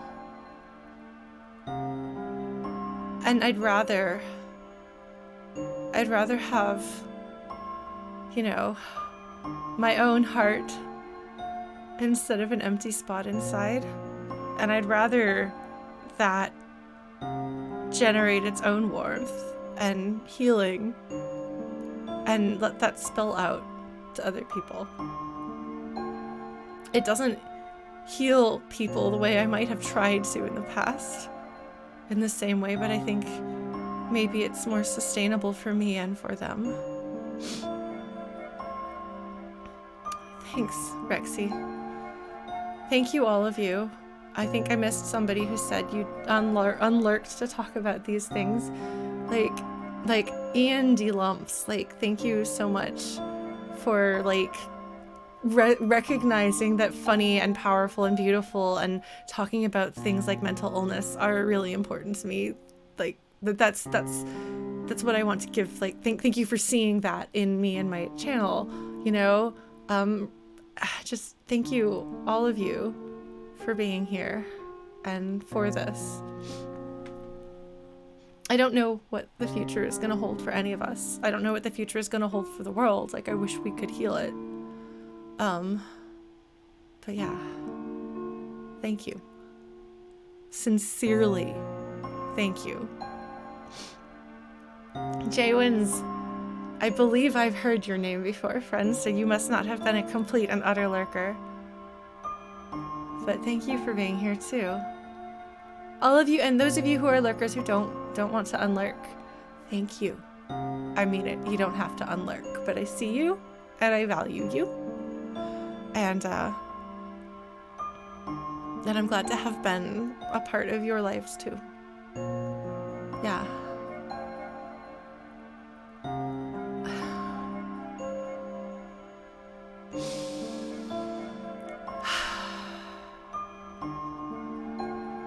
Here's to whatever comes next. Yeah. Let's do our best to be good to ourselves and to each other in that order.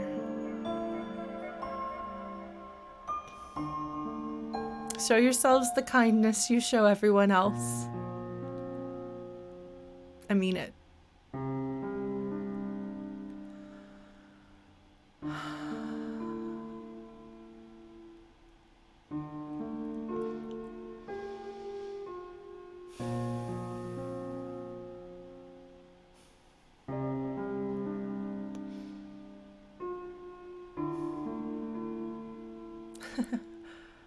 Catharsis. Yeah.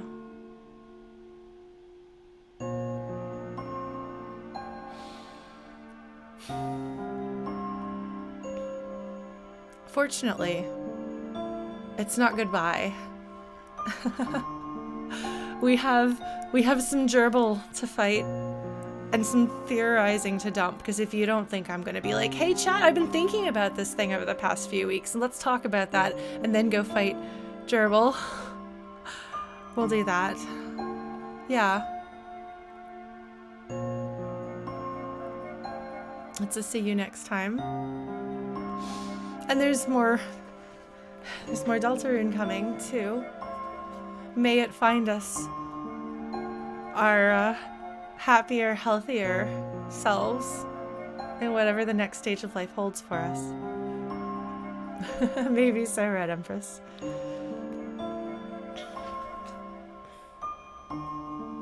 Thank you. Oh. Yeah. The reason why I keep telling you all to drop by the Discord is because I like you, and I would like to say hello to those of you who want to say hello and keep in touch with those of you who want to keep in touch, but no actual pressure. I know Discords can be very overwhelming and we talk a lot.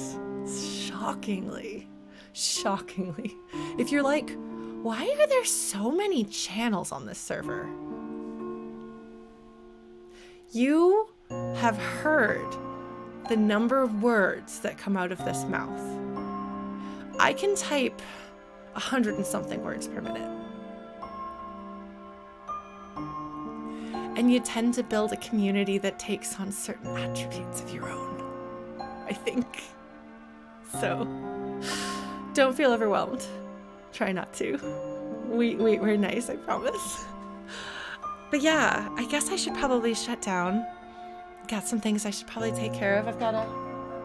Sophie, I know, baby. I know, you've just been sitting as a loaf on the floor.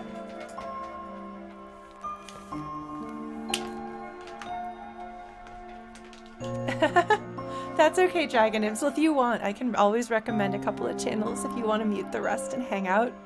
Spoiler chat sounds like they're having a heyday right now. I'm glad to know that you folks are having that. Thank you so much, by the way. I was a little worried about what would happen when I started theorizing. You've all been very, very respectful and very, very positive and supportive and helpful. I really appreciate you listening to my request on that. So thank you for that. That's fair, Victor Ghost. I know that there's a lot of Discords out there, but if you are looking for a home, you are welcome to join ours. We'll make you a room. Sophie says thank you too. She's a good kitty. She's a good kitty. She needs to be played with. She deserves some attention after how much time I've spent on the computer lately. Well, thank you all again. And I think I'm gonna go ahead and... I'm one of those extended goodbyes people. Shocking, I know. But I think I'm gonna take this sleepy girl and maybe get back to work on the rest of my life. But I will keep in touch. There will be more Undertale and Deltarune music. I will let you know about the Megalovaniacs. Thanks, no girl. Yeah, maybe so. I definitely get it from my mother, who is from Ontario. But yeah, I will keep you posted about things. I'll let you know if I find any great ideas. I honestly, Blue Glass, I might cancel that because I'm supposed to fly internationally on Wednesday, so I may just pack on Tuesday night instead. Whoever came up with the suggestion for the name Megalovaniacs, though, like, seriously, I don't remember whose suggestion that was, but it's a great one. So I need to give you credit for that. But yeah, we may take next week off of streaming, but we'll be back for the week after that and the week after that. And then we'll go from there. So I will keep you all posted. Please either follow social media or like follow me here if you want to get notifications and see what ridiculous stuff I put in the notification text. Social media will let you know, and I will always keep the Discord updated with what my plans are. So, and if you're on YouTube and you're still here by now, which I doubt, but if you are, say hello. Feel free to drop me a line. I'd love to hear from you folks. That's the plan. We're never gonna cover Megalovania. Yes, so thank you all. For those of you who are from the US who are getting together with people for Thanksgiving or Friendsgiving or whatever, I hope it is a good time. If you are connecting with your family of origin and your relationship with them is difficult, I wish you well. And I will see you all, well, soon. Don't forget. Bye.